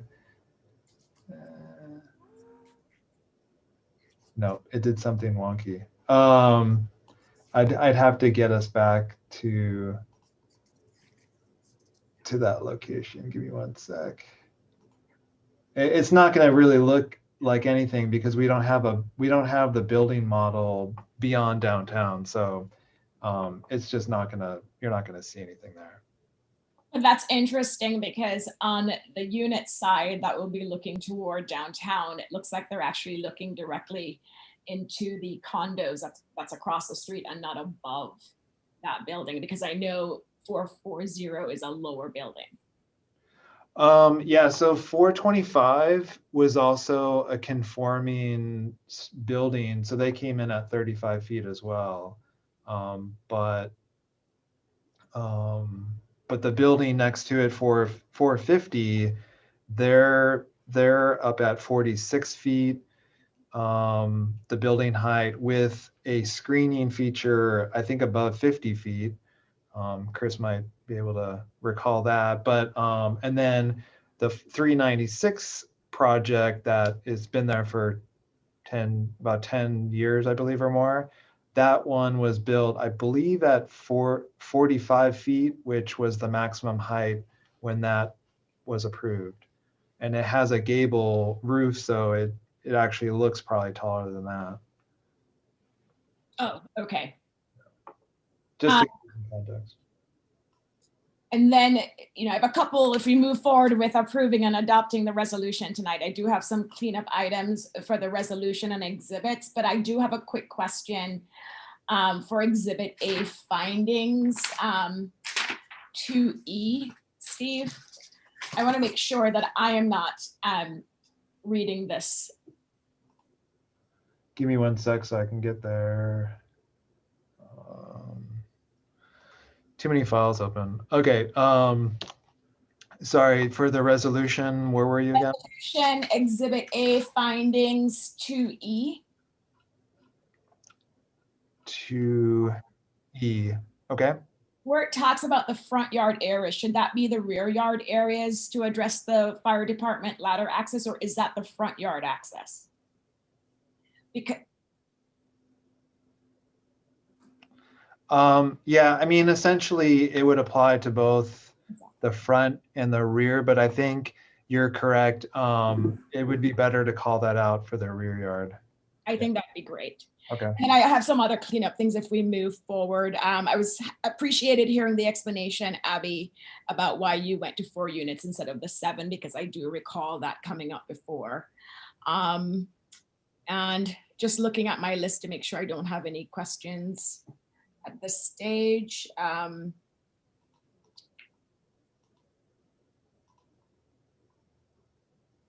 Yep, I think that's it for now. Thank you so much. Who would like to go next? Councilmember Liang. Thank you, Mayor. Thank you, Abby, for bringing your plan forward. Appreciate it, and I appreciate you changing your design without the shared driveway. So my question, if we could bring up the photos again, I greatly appreciate it. I know that we talked about the garage. If you could bring that up, please.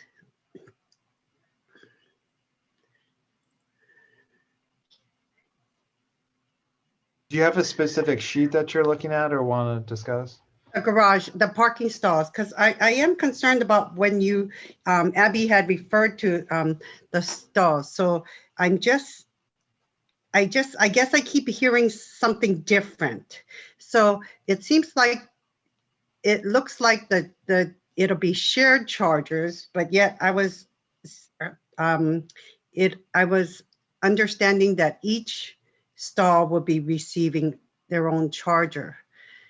But as I look at it, when you say each stall receiving its own charger. So it's like, sort of like design, drawn pictorially, but okay. So let's say, because then I feel I should be seeing, 9 different chargers. Because yeah, no, you're correct. If we wanted to show a symbol for each charger, then there should be twice as many. But we're showing one symbol for each unit. But my intentions are, my wife and I both own electric cars, so we definitely want to have one charge, have available chargers for each space. So each space will have its own charger, and we can actually modify this drawing if needed. Okay. The other thing is, you were saying that every unit will be having 2 stalls. So, but I count 9 stalls here. And then earlier you made a comment about having the handicap as well as shared with the guest parking stall. By law, a handicap stall cannot be utilized as a guest stall. So I know that Councilmember Weinberg asked again, which one will be that's not true. So in our code, there is building code requirements for accessible parking, and our code does, I believe it says that accessible parking can be used for guests, and irregardless, you can't designate an accessible parking and not call it regular parking. It satisfies its specific use. Okay, I'll have the city attorney correct or confirm that. City attorney, could you confirm that? I'm not aware of how per zoning the parking is counted for accessible space. I'll look it up right now. It's about the handicap stall. I'm not sure if it can be jointly used. So I would have to defer to planning or to the, the building official. Okay. Okay. So if we can get clarification on that, should I wait or should I continue on with my questioning? Why don't you go on? Okay, and thank you for, I'm pleased to hear about the savings of the pine tree. With the wall in the back, how close will the footings be? Because I know when you dig the footings and the width of the footings of that 6-foot wall, how close will you be to the roots of that pine tree in the back? Because we want to make sure, and I know it's a condition that we not harm the pine tree in the back. I don't have an exact distance off the top of my head, but it's somewhere around 8 feet or so away. And the plan is to definitely preserve that tree. Okay. And it's actually, looking at this view, it's more like 12 feet away. Okay. So, and the arborist has looked at it, and he's of the opinion, has written a report that the basement excavation will not harm the tree. Okay, and then in the backyard, there was no other place, like in the corners, where you could have added more greenery or landscaping? Yeah, unfortunately, the backyard is actually over a podium, so there's parking below. So there's really not much space for topsoil, let's say, to have in the backyard. So we have some raised planters. And then also a living wall that's going to be, holding succulents to provide sort of a, something green to look at.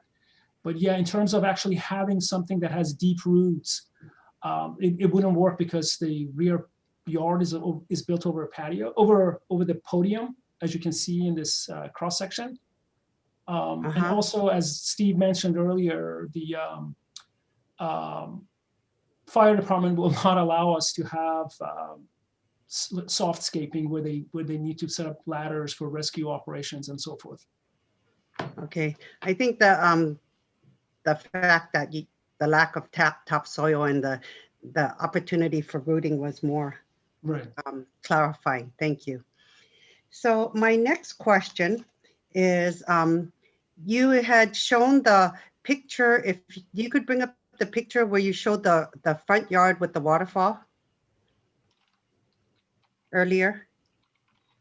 I think that's the top photo, view 1. And if we could zoom in to the rooftop. If you could zoom into the rooftop a little further. So zooming into the rooftop, it looks like, and you also clarified that the space for the rooftop was for units 301 and 302. And so it looks like there's an enclosure, correct? And there's like some enclosure space for units 301, and half of it is enclosure space for 302. So are these, since these are exclusive areas for 301 and 302, in the plans, I saw that there was an outdoor kitchen area. So does that mean there's a cooktop and a sink up there as well? Yes, there's proposed cooktop and just a cold water sink. And the enclosures are just the staircase element. There's really no additional space that's enclosed. So it's the staircase that gets you up onto the roof. But then that stairwell, enclosed stairwell, is constituted as additional dwelling space, correct? For area units 301 and 302, correct?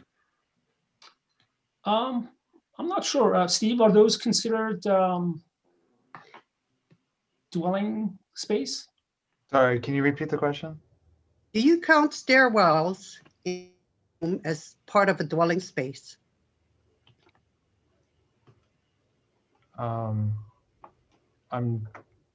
It's part of the dwelling space for what purpose?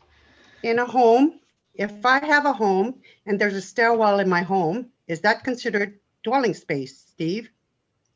So we don't have a definition for dwelling space with regards to floor area ratio in an R1 district. Yes, this doesn't have a floor area maximum. So when you say is it dwelling space, it's not part of the dwelling per se. Well, the stairwell for the individual units, I guess it's part of the dwelling, but we don't have any standard to regulate that space. It would be potentially counted towards the accessible floor area for the purposes of calculating school impact fees. Correct. But it's not, but we don't have a floor area maximum in the downtown, so it's nothing we really. No, but calculate it's out it's otherwise. it's dwelling space for area units 301 and 302. So also, is patios considered dwelling spaces, Abby? Is that going to be the dwelling space for area unit 301 and 302? Again, I'm not quite sure what dwelling space implies, but it's an open space that's dedicated to those two units. Okay, thank you for answering that. And also, does the garage have any enclosure to provide any type of security, like a gate closure at the bottom of the garage? Yes, I'm gonna let whoever's driving this get to there. I can bring That'd be Chris. Yeah, we talked about that at the Planning Commission and Complete Streets, and it's a recessed garage door, and the automobile will have, yeah, so, go back one. Because I really didn't see it there, and I didn't see how it would be operated and the clearance on that. Right. Actually, the cross section is probably. Yeah, let me pull up the section. Go back to A1. Go back to A1. Because I recall this was in the. There we go. A11, right. Okay, there. Okay. So it's recessed back, and the car will have will be fully off of the sidewalk, queuing into the garage door while it opens. Okay, that's what I wanted to be sure that there was clearance that the car would be off the driveway, off the sidewalk. The other thing is, so this building won't have any loading zone area, right? Because it'll just have the, like you said, that guest space in the front. Correct. Okay. And the other question is, so I know that, like you said earlier, there was a peer review report and you chose not to implement their suggestions. And, but help me understand, because I just feel that there's, it's kind of like a little mishmashy from the front with the right and the left hand side on the top. And you have the elements just don't match. I know you're trying to cover up the elevator. And so, and then, but yet it doesn't match the right side. And then you're trying to match the left side with the building on the right, and then using the right of the building to match the building on the left. So to me, it looks a little bit confusing. Can you help me understand that? Chris, do you want to talk to that, or should I? I tried to briefly cover that in my presentation, but there definitely are some asymmetries that need to be resolved in the facade, but because the program is not symmetrical, the garage ramp is wider than the lobby bay. We did not want to match the same gable on the right side. We explored this actually extensively with Abby in many elevations, and there was just kind of we felt that this resolved it best to downplay the bay over the ramp and to accentuate the bay over the main entryway. And yeah, I mean, we just feel that this resolves the various asymmetric relationships in the program the best. So I don't know how else I can really defend it, although I can just tell you that we studied many other options and this one looked best. Mm-hmm. And I was just wondering why, can you help me understand? Because I'm uncomfortable with how large that structure on the rooftop is. Mm-hmm. And I know you're claiming that it was, or it was suggested by the Planning Commission, but I find it troubling to me because when you had that street view, correct, right there, view 3, it's a large structure and it's almost appears to be taller than the building on the left. So help me understand that. The massing is just very large. Right. I don't think it's taller than the building on the left. I think it does match roughly. I would say if you look at the building on the right and the building on the left, I mean, I find the overall mass of our building blends with the other masses. So I don't think it sort of further breaks the sky plane more than the adjacent buildings. It was sized, I believe, for very engineering wise for a particular array size, which Abby can speak to more. And then in terms of where we placed it in the footprint of the building, we tried to set it back from the front and back. And as you can see, this is a view from Lyell where you can start to see it. And another question earlier asked that, but when you're at street level against the building or directly across the street, at some point it disappears because of how far it's set back, which we could obviously show in the site model from a specific vantage point. But I mean, for the massing question, I don't think it's bigger than 450. So was your intent to match the building on the left? Well, no, the intention was to elevate it enough to get sun and above the roof deck, which was set by the zoning height limit. So no, I mean, not specifically, not like we were trying to align it perfectly, but it appears to be fairly in line with that. And we could measure it exactly. Just by chance, I wasn't able, where is the generator for your building? The power generator? Yeah, for backup generator. Yeah, we won't have backup generation. First of all, this building, I don't think you can, well, with REACH code, I'm not quite sure you can run a generator with gas anymore. But the idea is to have backup batteries, like a Tesla Powerwall. Kind of an arrangement to run the elevator and some emergency lighting and so forth, you know, for a period of time. So yeah, because if someone's stuck in the elevator, you're going to need some backup.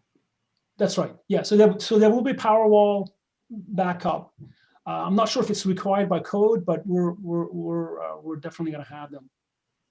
So they're not shown anywhere because they're relatively small. They're only about 5 or so inches thick, and you attach them to a wall. Not quite sure if we'll have them. Probably in the basement. There's an electrical room in the basement. It might go there. We might put them there, or up on the side of the. It'll probably go in the basement.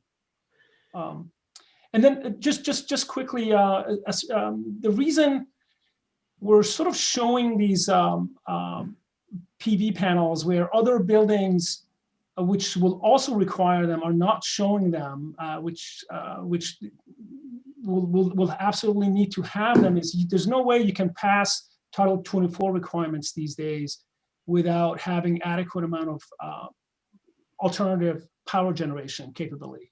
So either put up windmills or solar panels. So for this size building, my estimate is that we need about 14 kilowatts of solar power generation capability, and that's how many panels it's going to take to do 14 kilowatts. The building is narrow. There's like 13 bathrooms, 4 kitchens, 4 laundry rooms. All of these have vents that have to penetrate the roof. I have another analysis that I did in a separate document that shows there's just not enough space on the roof to place these panels flat on the roof, down at the roof level. So we're basically forced to elevate them.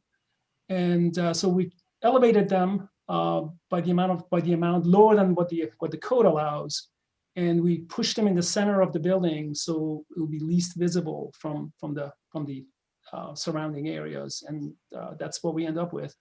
And again, I can assure you, all the other buildings that are being built currently, they're going to have solar panels.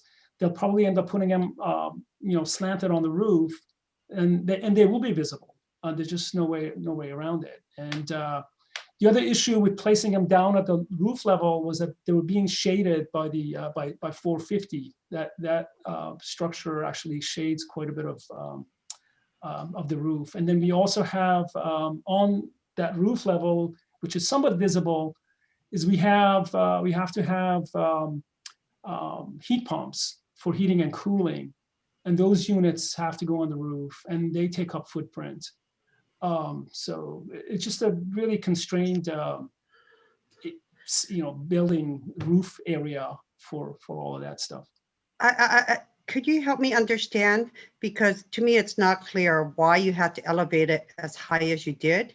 Even with the height of 450, I don't see how it would provide the shading, because looking at the angles of the panels, you could have moved it closer towards the other building, towards the right, or you could have also lowered it, because the angles of the panels demonstrate the direction from the sun and into which it would be striking the panels. So Right. I don't understand what you're talking about as far as why it had to be elevated so high. Even if you were to lower it at half that height, it could have still been able to achieve the purpose that the panels were for. Yeah, if you don't mind, I can share a quick document that shows the shading analysis from building next door.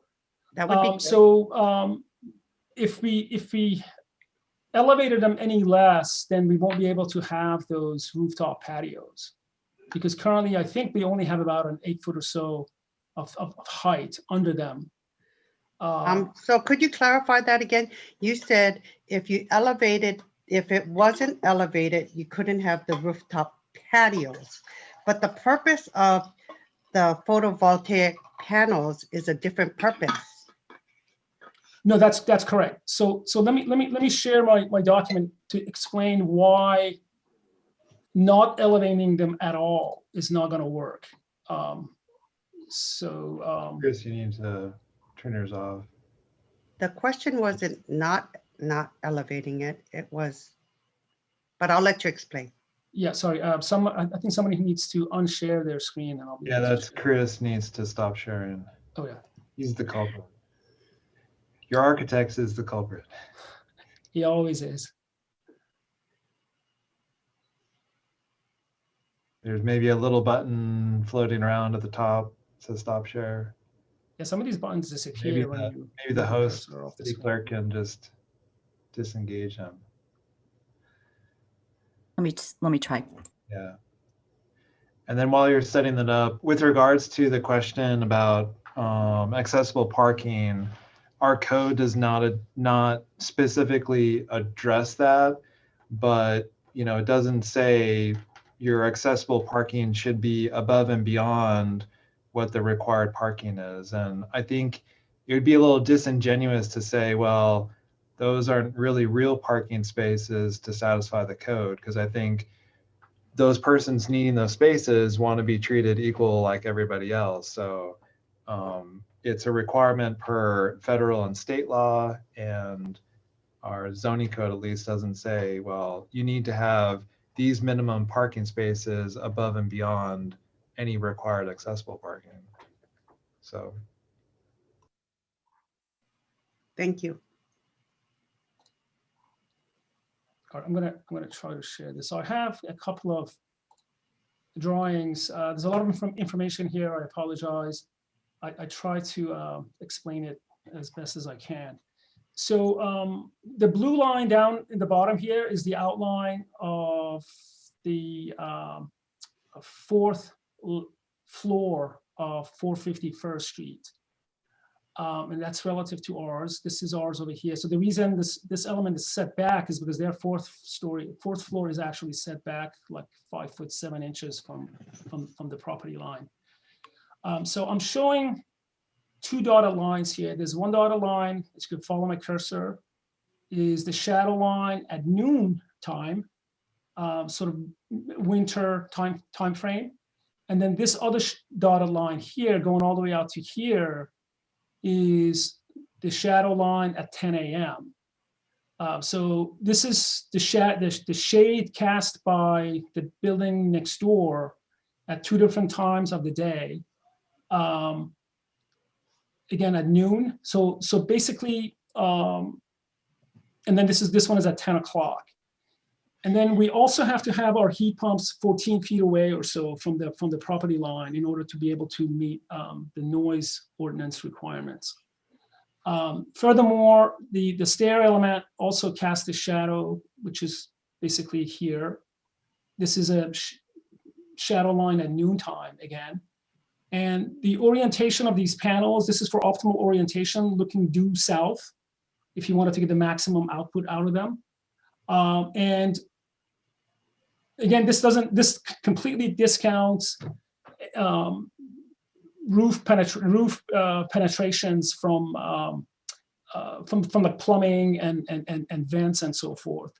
So disregarding all of that, so we're able to, with this sort of an arrangement, staying out of the shady areas, we're able to get 21 panels, which generates 7.5 kilowatts.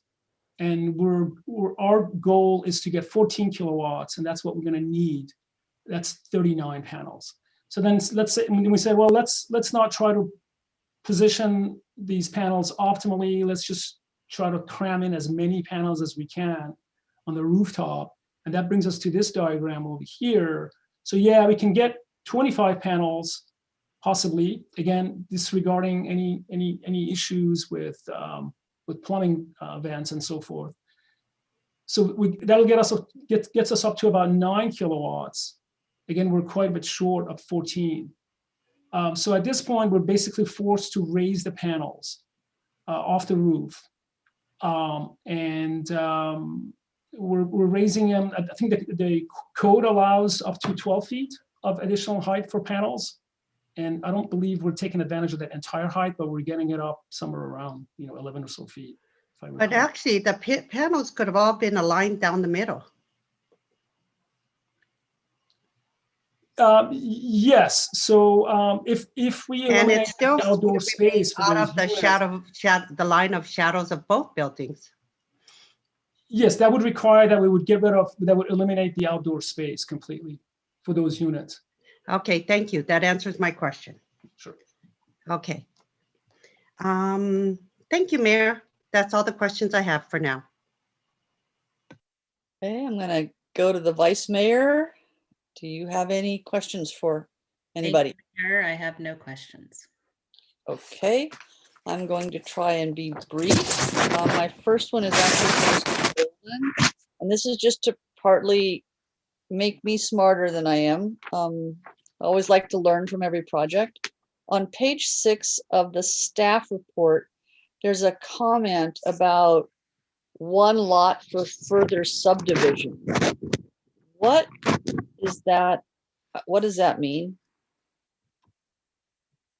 That would be subdivided with a condominium plan. So it's one parcel, and then it's further subdivided with a condo plan. So the air should really say like the air parcels. Okay, and then I'm going to come back to this is, I think, for Mr. Borgen, who really understands his project really well after all these years. My garbage question, which is with that beautiful water feature, is Mission Trail going to walk around your water feature to get the garbage? Yeah, Mission Trail, by the way, they have reviewed the plan and they have approved it. So they'll basically walk down the driveway, go behind the water feature and pull those things out. They can also come in from First Street side, from the left side of the water feature, and grab them from that side as well. But most likely they'll just walk down the driveway 10 feet or so, actually probably less than 10 feet, and then just pull them out from behind the water feature. Okay, because my concern obviously is that this is a very constrained street. And if we end up with people putting the trash containers out onto the sidewalk and or out to the street where it's difficult and the street gets backed up because the trucks are there and they're having to spend a lot of time fetching things, then we get people who are very unhappy with us. So pardon me for drilling rather deeply into that issue. Oh, no, no. And then if someone would put up A10, please. I have one last question. And then I think what we'll do is we'll take our traditional 9 o'clock break and then come back and take public comment and then discuss. So.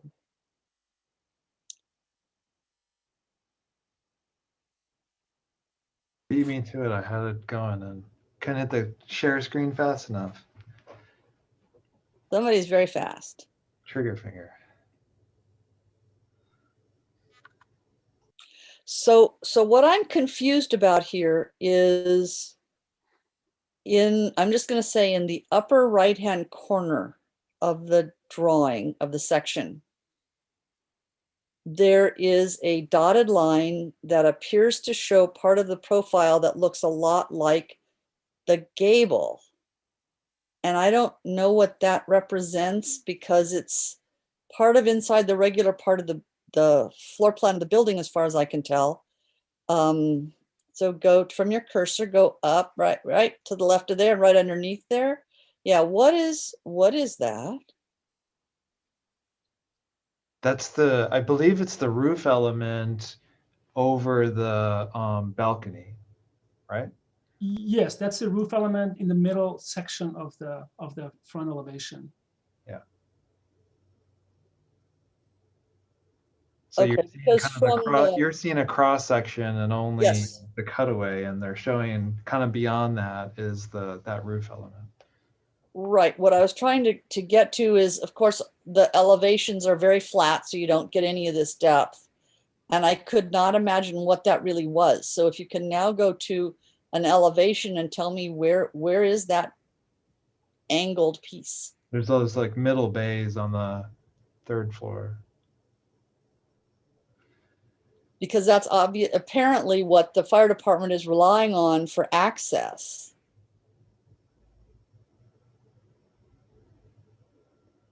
So that angles back. It's probably the 3D elevation or 3D rendering probably gives you the best understanding there, yeah.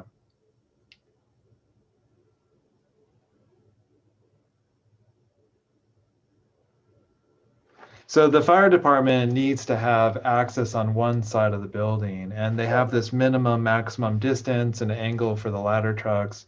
And that one cross section was just kind of representational of showing that they meet the required access for a fire apparatus truck. Because I remember the pardon me, fire drills we went through for your adjacent project on roof access with the fire department. So I was trying to figure out whether the fire department's really comfortable if that is the ladder and it's going to lean up against that angled part of the looks like roof deck. Sorry to cut you off, but the issue on 450 was you had a 4th story. And yes, I'm aware of that, but I was it made me much more cognizant of the fire department's concern about how they get onto the roofs of buildings. Yeah. So have they looked at that and with your diagram from A10 with the fire truck and said, yes, that's an adequate way to get onto the roof of the building? They actually had us tweak that cross section with their fire engine showing at one time. I forget exactly what they wanted us to change, but yeah, no, they have looked at this at length. The other thing they made us do was to choose trees that don't get very large for the front yard. So yeah, they have looked at this in great detail. Okay, so I see that I have 2 council members with hands up. I'm going to go back and take your questions before we break. Council Member Flagger and then Council Member Liang. Thank you, Mayor. And I have a quick question. It's a follow-up to a question I asked earlier, and I was able to find the section because I knew I had read something about the CCRs. So this is Exhibit B, the conditions, and it's 26B. And the reason why I wanted to flag this is it sounds great. And based on what Abby said, it sounds like we will be assigning 2 parking spaces per unit. But 26B says that, the applicant shall ensure that in the CCNRs, 1 underground parking space shall be reserved for a guest user. So I knew I had read that. So, and when I read it, I was curious, it sounds great, but how would you really enforce that? I'm envisioning the parking spaces being sort of deeded to owners, and they'll have assigned parking spaces. So how would you enforce it? I don't know. If somebody parked in my parking space and I couldn't get them to move their car, I'll probably call the tow truck. I don't know. But I guess, I don't know, that would be one way. Yeah, I mean, this is pretty common in either common interest developments or condominiums where, are people using their garages or parking in the guest parking? And that's, how well the HOA wants to enforce that rule or not. But being that it's in the underground garage and it's out of sight for the city, and really nothing that we would necessarily enforce, because it meets the city zoning requirements, and after that it's really how the HOA is going to enforce their parking standards. Right. And it's not for the city to enforce. I mean, it's the CCNRs. And the question is more, this is not a situation where you have designated guest spaces, because I'm very familiar with how that works.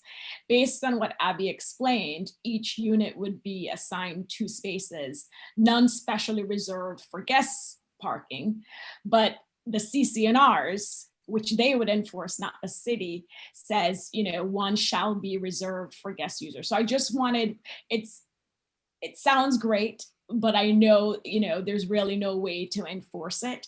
And so what will happen, as we know, is we will have guests parking on the street. So that's why I wanted to clarify the CCNRs. Thank you, Mayor. Thank you. May I? So there is one 9th space which is dedicated or set aside for guests. And I guess it's first come, first serve. Somebody has a guest, they come in, park there, and then the rest of the guests are out of luck. No, and Abby, I'm glad we have at least 1 designated space for visitors. Thank you. Right, sure.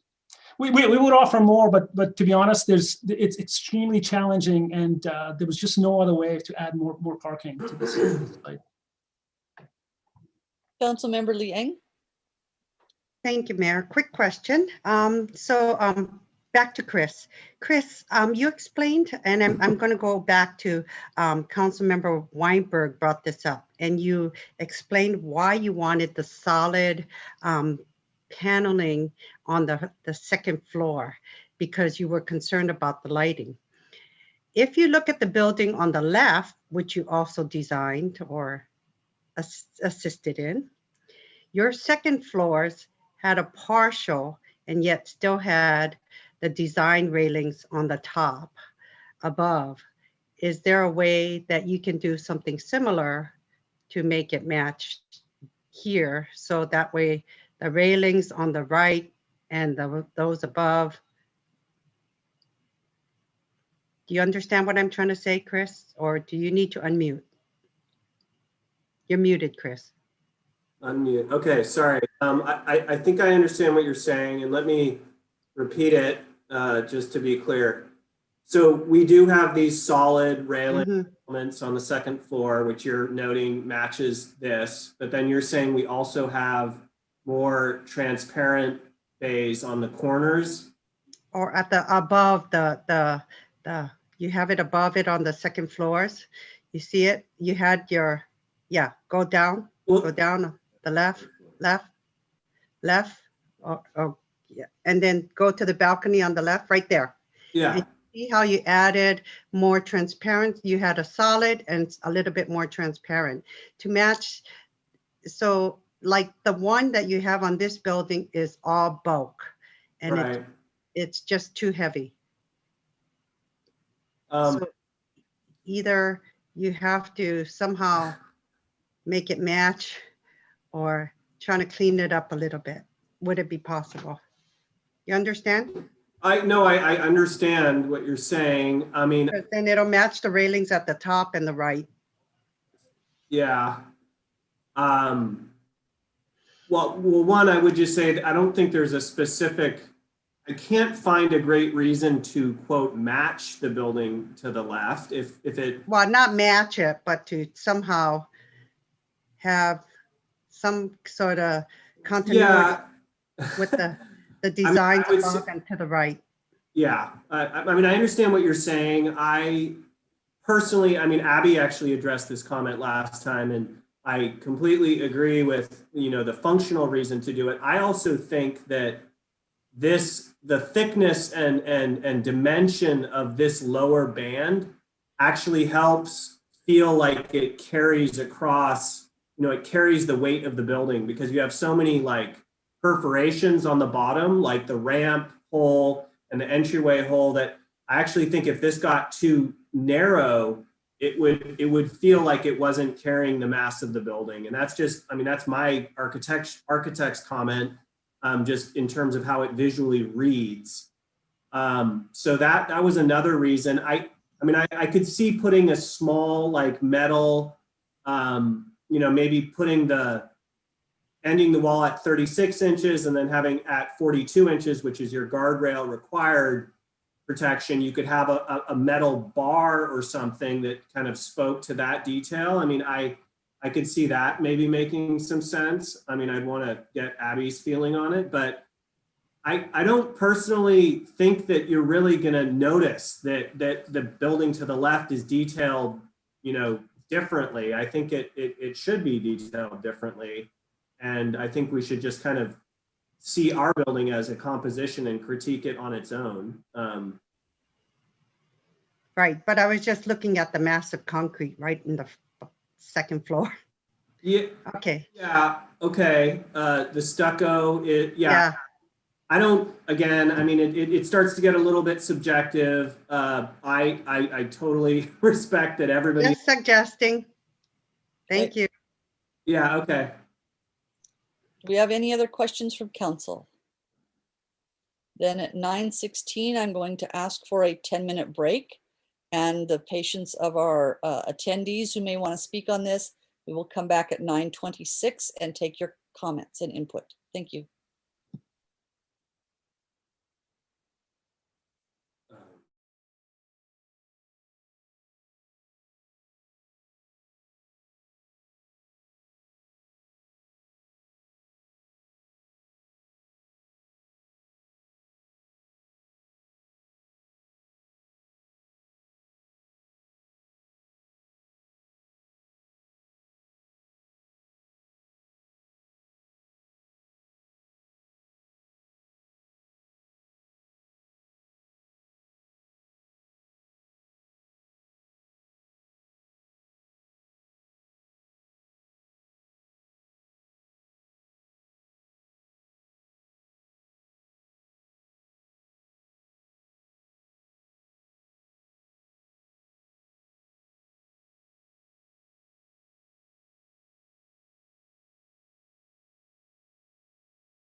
welcome back. I think we have all of our council members. So we'll reconvene at 9:27. And if the city clerk is available, would you please take a look at any comments that we have from the public? So we will now take those public comments on this project. Madam Mayor, so far I see 2 hands raised. Okay, let's give everybody another minute or so to get a hand up if they want. Okay. At least a few seconds.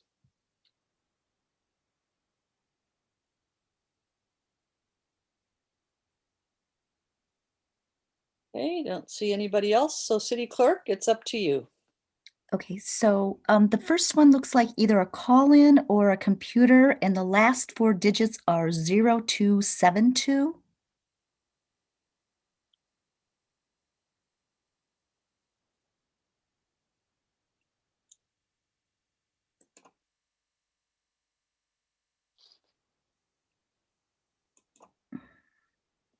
Okay, I've asked that individual to unmute. Yes, can I ask you, is this a time only for this one project? Or Yes, can I sir. Okay, is there any time that or do I have to stay on the computer for the next 6 hours?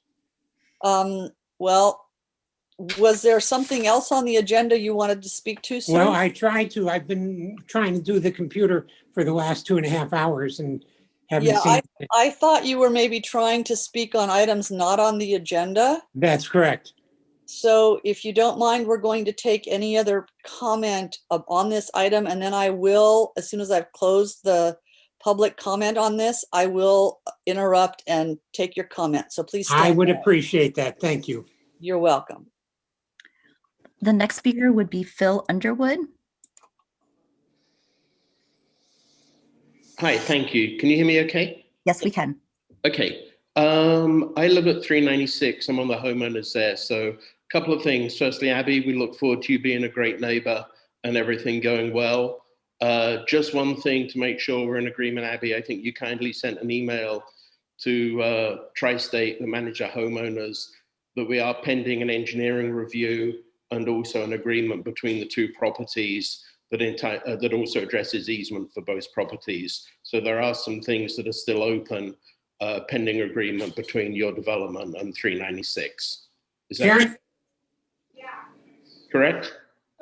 I'm sorry. Yes, that is correct. May I address, Phil? Can I add one other and then you can address everything? And then I do want to talk generally afterwards. The only other one, I noticed the 2 cooking stations on the top. My smiling tongue-in-cheek comments, you don't have video, is hopefully you got some powerful air extractors, and for the residents here, you're not going to be cooking anything smelly, if you'll excuse that term. But hopefully there are air extractors there, because that obviously can have an impact on, and as you know, on the 396 building, there are open corridors to the units. Phil, go ahead if you have other comments, please, Okay. because after we're all finished, Mr. Abby will have time to make any further comments. Okay. The only other comment is a general, not specific, and that is with all the developments, you're not allowing enough parking on First Street. You're not allowing enough for deliveries, UPS, TNT. They already block the roads. You're not allowing the clear way for pedestrians and cycling. You're going to have a major problem. We already have people parking for the round table pizza everywhere. You've got a yoga studio with people parking. You've got a major shortage on parking. You have a safety risk for pedestrians and cyclists that for whatever reason we're approving developments, and I have no problem approving Abby's development type thing, but something needs to be done as a street plan, and somebody needs to be accommodating the parking. Seriously, the developments you're approving do not address the parking, do not address safety, do not address deliveries. The sheer volume of Amazon, UPS, FedEx, DHL trucks every day. You're adding 200 condos to this street at the moment with the developments you're approving. And we're going to have a major, major problem that I don't know why we're ignoring as a city. So I apologize. I keep raising it. It's unclear. We just keep approving everything. and with an appearance of sticking our head in the sand to the problem that we're going to have. So I apologize for being the grumpy guy, but something seriously needs to get done on a problem that we're completely ignoring as a city. And that's it. Thank you. And Thank Abby, I look forward to you being a good neighbor, and I look forward to everything getting agreed. City Clerk, I don't see any other hands for this subject.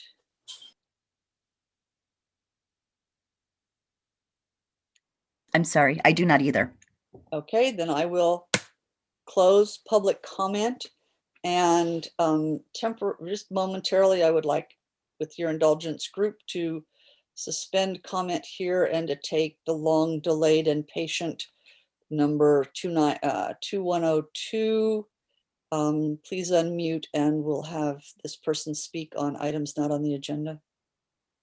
Thank you very much. I appreciate the council being willing to listen to me. I believe that I'm representing the opinions of more than 75% of the residents of Labor Court. Last month, a home on our cul-de-sac, similar to all the houses in our area, was demolished or dismantled, and a prefab with an ADU was placed on the lot. There was no information from the owner or from the city. The home is commercial in looks and apparently approved only on the basis of the ratio of square feet to the size of the lot. The Los Altos Planning Committee Department's response was, "We are not style police." The structure appears not to follow the CCR of the land and not to follow the topography of the land. It has impaired the view of numerous houses and definitely the privacy of the house lower on the hill. I believe that it has affected the value of our houses, which are my prized possession. We hope that all houses, single story and ADUs, as well as 2 stories, have to have neighbors' notification, as well a picture on the front of the project from here on.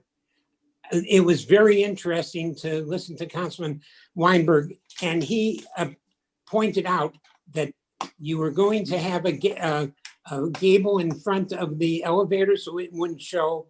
You were going to try to decrease the reflection from the roof with the solar panels. You were going to affect, ma'am, you were going to affect your parking, which there is no planned parking for this unit. Each and every thing that has been presented, and this was representing 4 houses that you have just spent the last half hour on. And we are 6 houses, each within 1 house of the Labor Court project. So I think that the city slipped up, the owners slipped up, and we have to pay the consequences. But I'm hoping that you will look at the ideals and make sure that from now on, every single house, every single ADU is at least given the opportunity to respond before it is put together. Thank you very much. And thank you for your patience in coming on and speaking to us this evening. Excuse me, Madam Mayor, may I get his name for the record, please? Sure, sir. Would you be good enough to give us your name? You may have to unmute him again, Andrea. It looks like.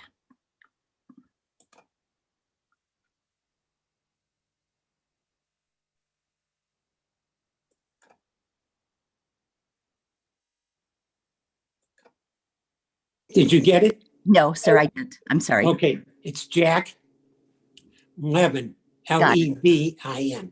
Thank you very much. Thank you, Mr. Levin. Appreciate you taking the time. All right, so we'll go back into our public hearing. And Abby, did you want to respond, you or Chris, respond to any of what you heard from either the questions of council or the comments from the community? I will quickly respond to Phil Underwood's comments. I have been in contact with their HOA and their attorney.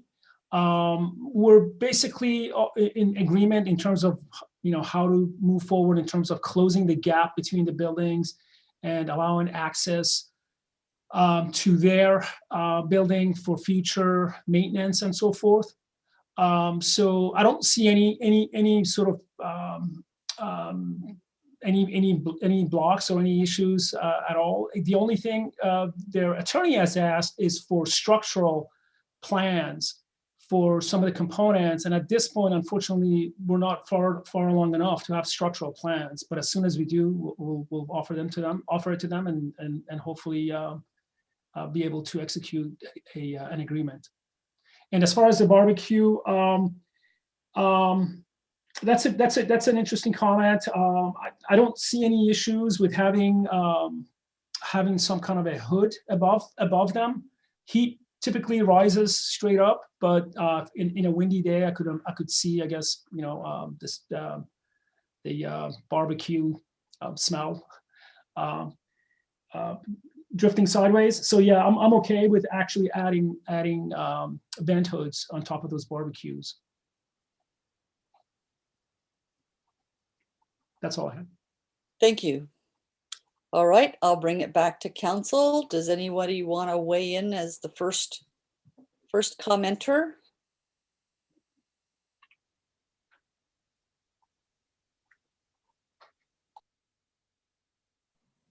Vice Mayor.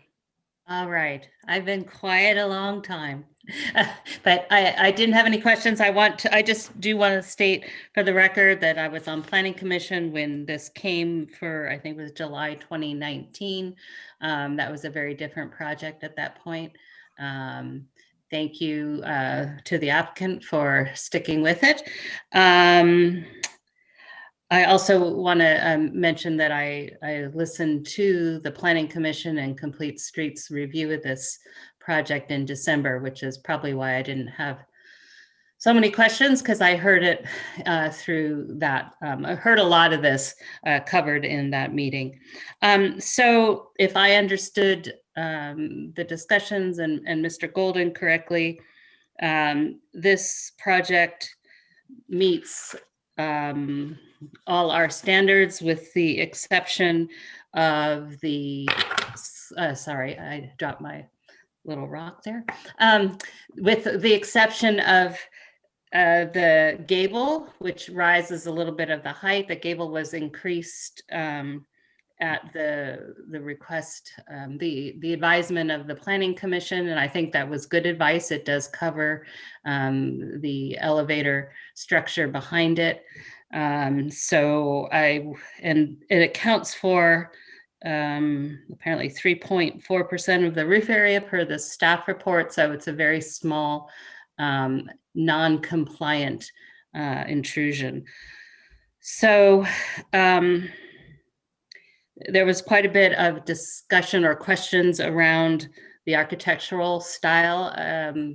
Again, I listened to the commissioners. The planning commissioners specifically went through some of the similar questions around the asymmetry or lack of the asymmetry, and I appreciate the changes that were incorporated from the Planning Commission.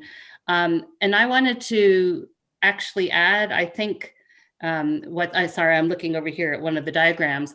What's been done actually serves as the asymmetry works very nicely as the transition between 450 and then this project 440 and the project to the right 396.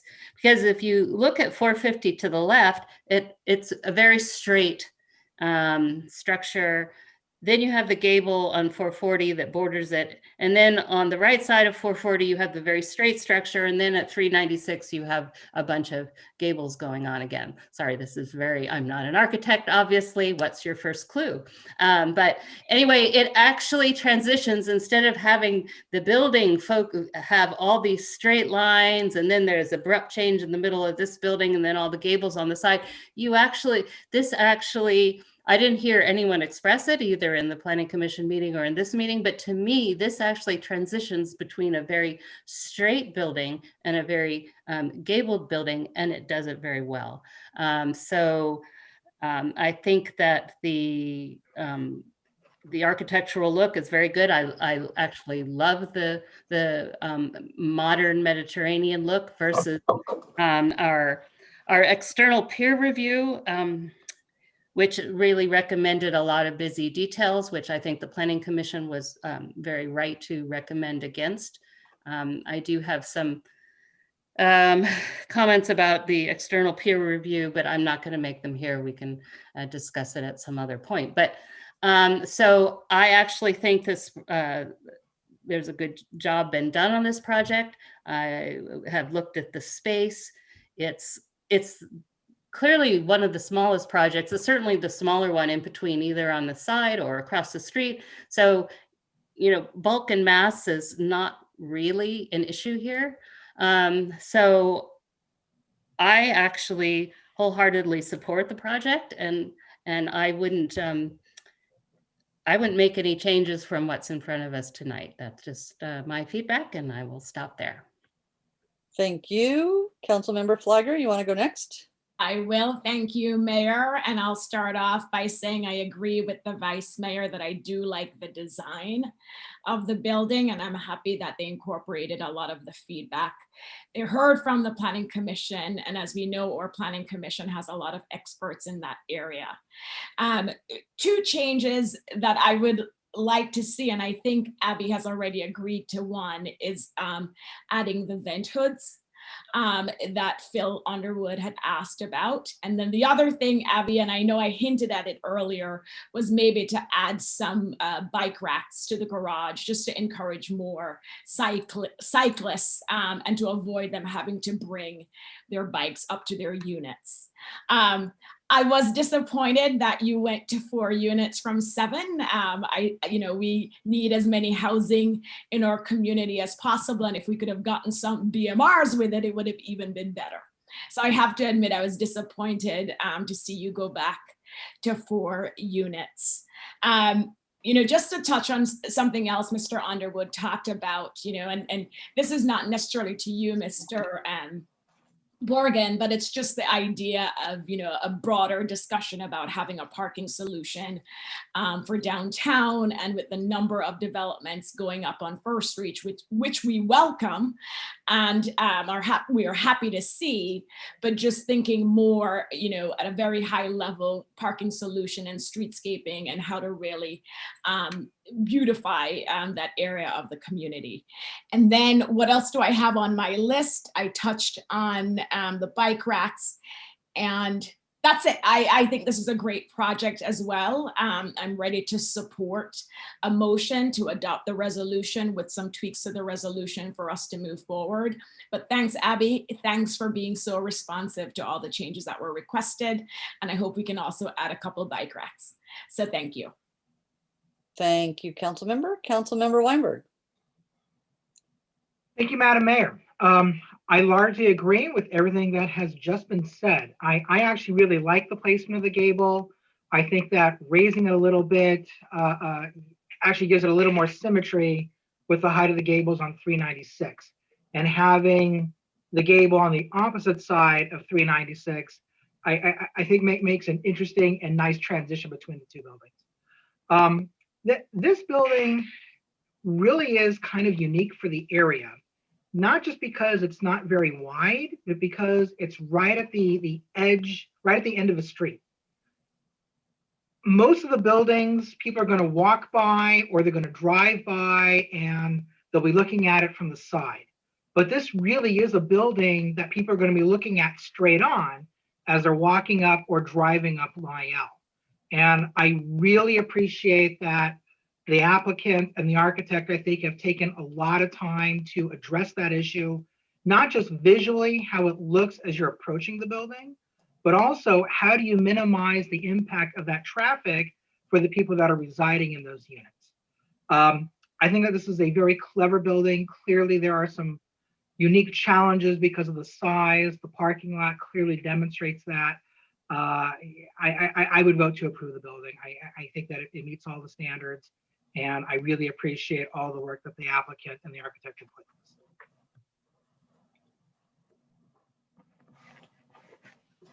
Thank you, Councilmember Weinberg. Councilmember Lee Eng. I'm not, I have I'm hesitant to move forward on this project. I know that trying to make the building compatible between two different styles is very difficult. And I just wonder why we utilize peer review groups if we're gonna ignore what they have to say. And I think sometimes we have to listen to our experts. The goal to matching the neighboring buildings is not in the spirit. And I agree, it's not in the spirit in which we want to spend our time at these meetings. But we need to be clear, we want to enhance and maintain a certain charm and look and feel of our downtown. We want people to come to our city with the same excitement one gets when they go to cities like Carmel. I stated earlier I had some problems with the articulation with the parapet and the gable, and I still don't like the look of that. But everybody has their subjective opinion. I just didn't like the way it doesn't match, or it just it looks uneven. And so the other thing I have the biggest problem with is I don't believe the intention of our code was to add more living space with code 14.66240. It clearly states in our code that none of these structures, and you're using the structure and stating why you have to have the structure to have the photovoltaic panels. But our code clearly states that none of these structures shall be allowed for the purpose of providing additional usable floor space for dwellings, for commercial space, or for storage space of any type. I just feel the structure for the photovoltaic panel should not be taller than what was needed. It clearly I could clearly see that the photovoltaic panels could have been installed without the use of the structure. And it just allows developers to skirt the intent of our code. And I really feel that we really need to revisit our code. And I think that having that bulk on the roof is just creating or making a bigger wall along First Street. Going back to the bicycle racks, I will support my fellow council members with the concern. You have 3-bedroom units. The 4 bicycle racks only houses enough bicycles for one family. So definitely more bicycles. I mean, this looks like it's going to be 4 units for 4 families. So you don't have enough bicycle racks at all. So I will support them in having more bicycle racks. So once again, I just think that those are the points I need to make, and I am uncomfortable moving forward. Thank you. Thank you, council member. I'm going to ask the city attorney if she would comment on the question, and I'm going to make some comments myself before I ask the city attorney to reply. And that is the clear intent of the exception section in our code is to deal with mandatory building requirements, but also the clear intent, going back to the history of why that section is there and the debates we had over it over and over when we were going through the Downtown Buildings Committee recommendations, or to minimize height, no matter what, minimize height in the downtown beyond which we were required because of density bonus and other state requirements and so on. And so my concern here, in addition to the garbage and the obstruction of the street, and other things that my colleagues have said that I won't repeat, including the bicycle issue, because we don't want bicycles on those front balconies at the street. That's just going to look horrific. And so I have to trust that you're going to put something in your CC&Rs to keep people from doing that and making them look trashy, to be blunt, is the concern that clearly the amenity on the roof is a very desirable amenity. It will enhance the project, no question. But the consequence of that amenity is that the benefit to, if you will, to the city to the community, once you went back to a 4-unit and we don't have density bonus and we don't have additional height, so we would have had a smaller building on a small lot, that benefit, if you will, has been lost because the amenity of putting the roof garden up, the roof patios, means that you have to put your photovoltaic up 10, 10 and a half, 11 feet. And it kind of defeats the entire concept of trying to minimize the height on buildings. So whether or not it's compliant with our code, I'm going to ask the city attorney to comment on before I draw a conclusion as to where I'm headed on voting here. So Ms. Houston, would you please comment? Okay, well, from what I understand is there's a concern about the stairwell space. That additional space is being used as dwelling space. That's one concern, correct? Am I? Yeah, if the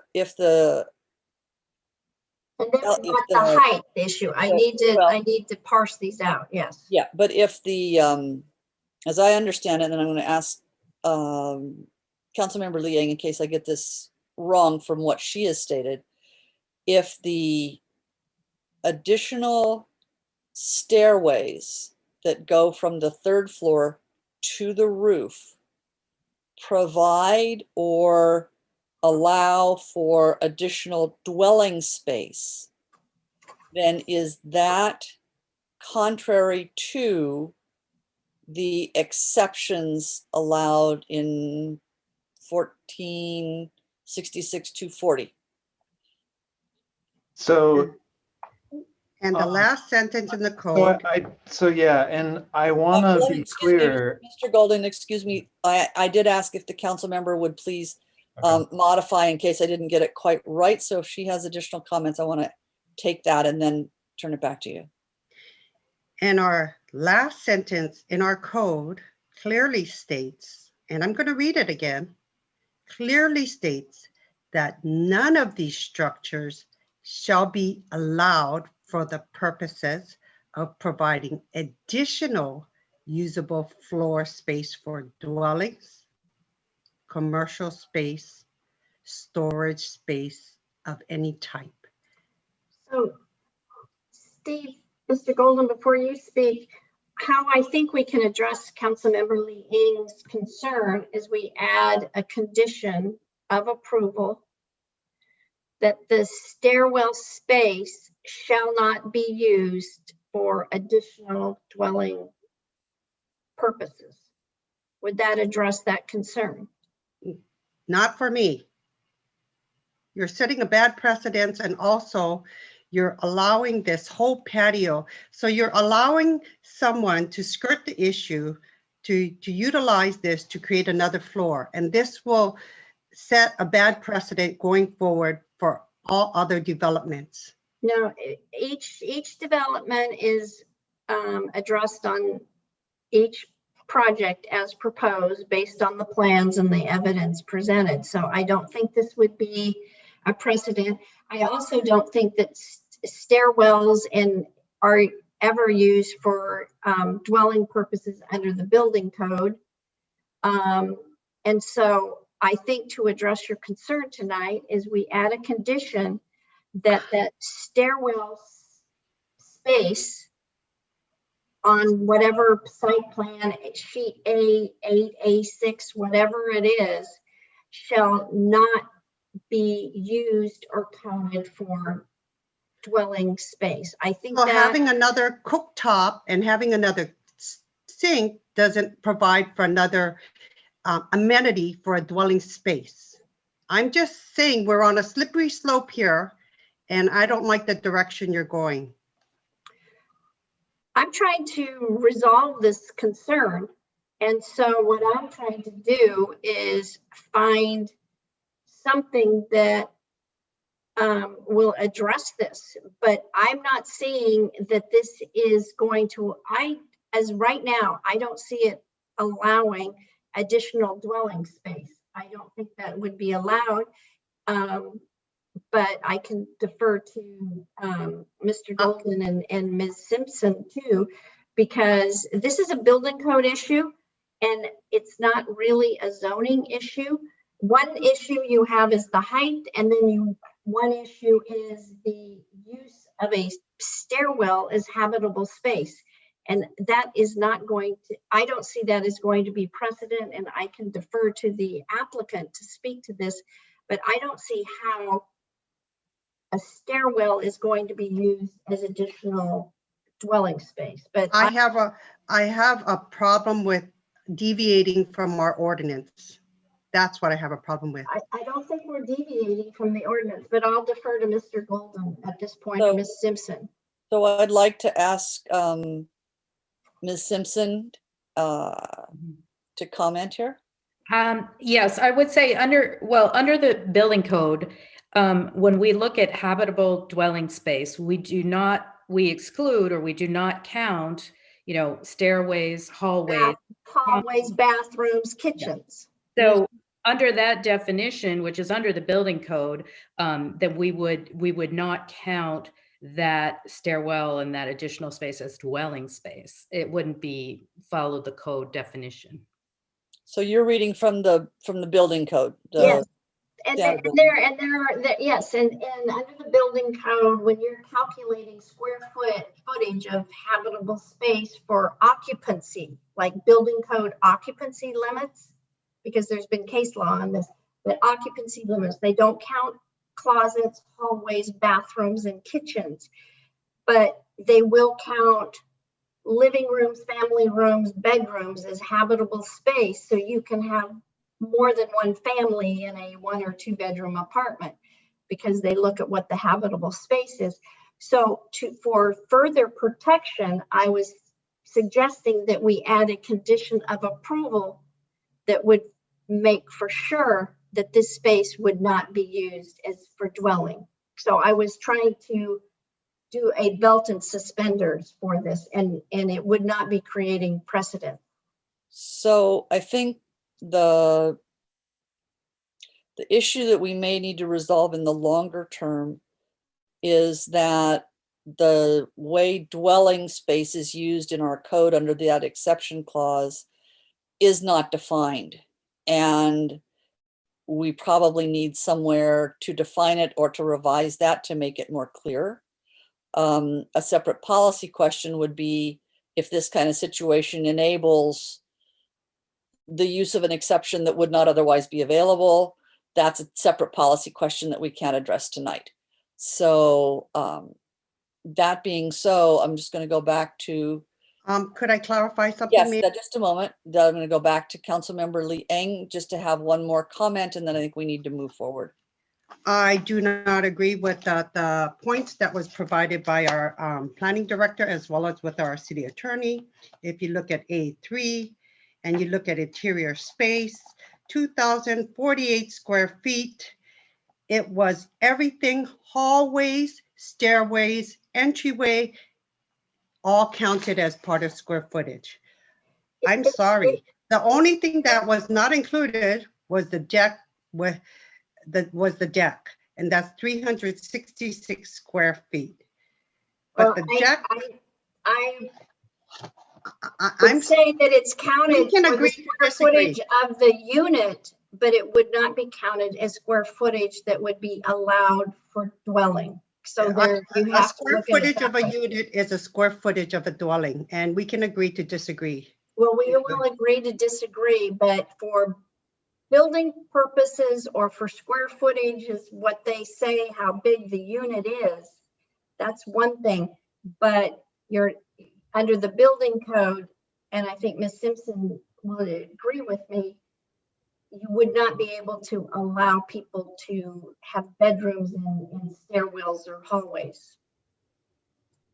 Yeah, I think there's other reasons why this data is here for other compliance considerations. And when it comes And to everything, yes. assessing for space for fire sprinklers and I'm not the specialist in that, but for accessible space for school district impact fees, there are portions that may not be considered habitable, but are still under the government code is still accessible for the purposes of school impact fees. So there's a variety of reasons why the information is here, but I defer to the definitions that were provided already. Okay. All right. Mayor, I definitely would like to comment on that. We need to clean up our code after this project. Thank you very much.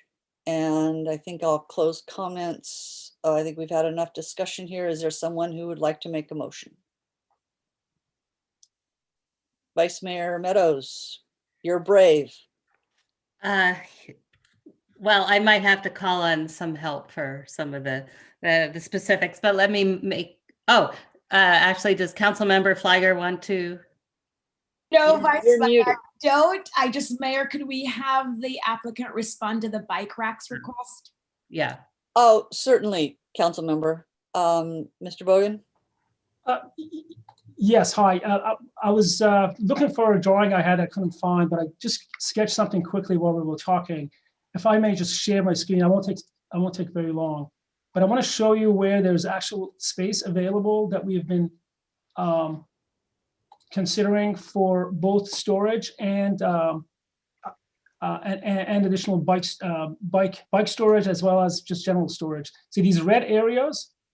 These areas are available for either bikes or just general storage. And the class 1 bike area has to be lockable. So and you cannot hang bikes, from my understanding, in a class 1 bike parking area, which is why we're only showing 4 over here. But there is additional space in these red areas, if you can see, for additional storage. So the plan is to actually build out some closets here with private access with doors on them, and we can actually have 4 separate spaces. This large area can be divided into 2, with the 1 door over here and 1 over there. So yes, I'm confident we can provide additional parking space, especially if you're willing to hang your bike on the wall. That being said, this had come up on another project where storage similar to this was being proposed, and I recall the building official dissuading that design because it didn't meet certain accessibility standards for multifamily. So that proposal would have to be reviewed by making sure it's per building code. So if you recommend some sort of condition approval, put something in language that as allowed by the building code, or just to cover that. Good point. Good. Vice Mayor Meadows, you still up for this? Let me just confirm. So the bike storage, and then there was a second point. I think Councilmember Flagger, was there a second point that vent hoods? The vent hoods. Oh yeah. Okay. All right. There was 2 comments that I'll make. There was a recommendation for the findings under Exhibit A to E, not mentioning front yards, but to the rear yards.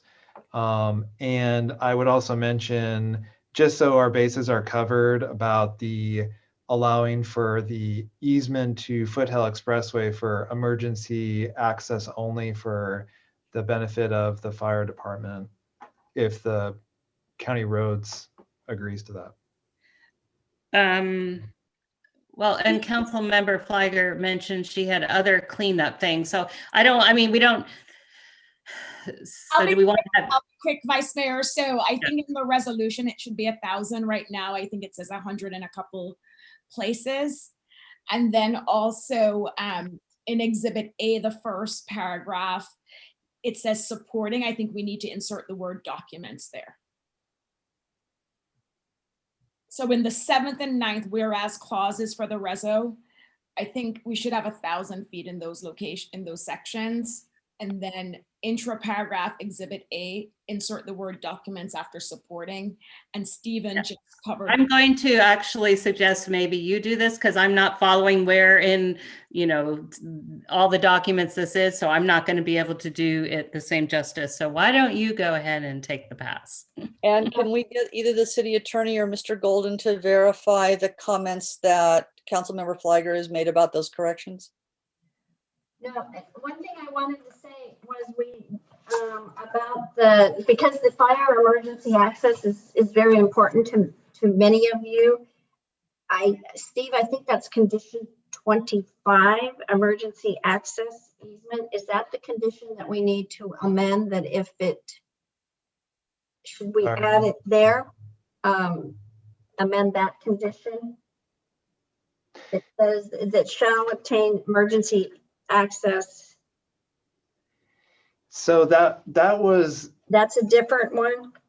Yeah, that was if the current plan doesn't have access to Foothill, but this would be the place for it, correct? So you could after this put a statement in there. Alternatively, the applicant can, if approved by Roads and Airports, can get an access easement from to Foothill Expressway.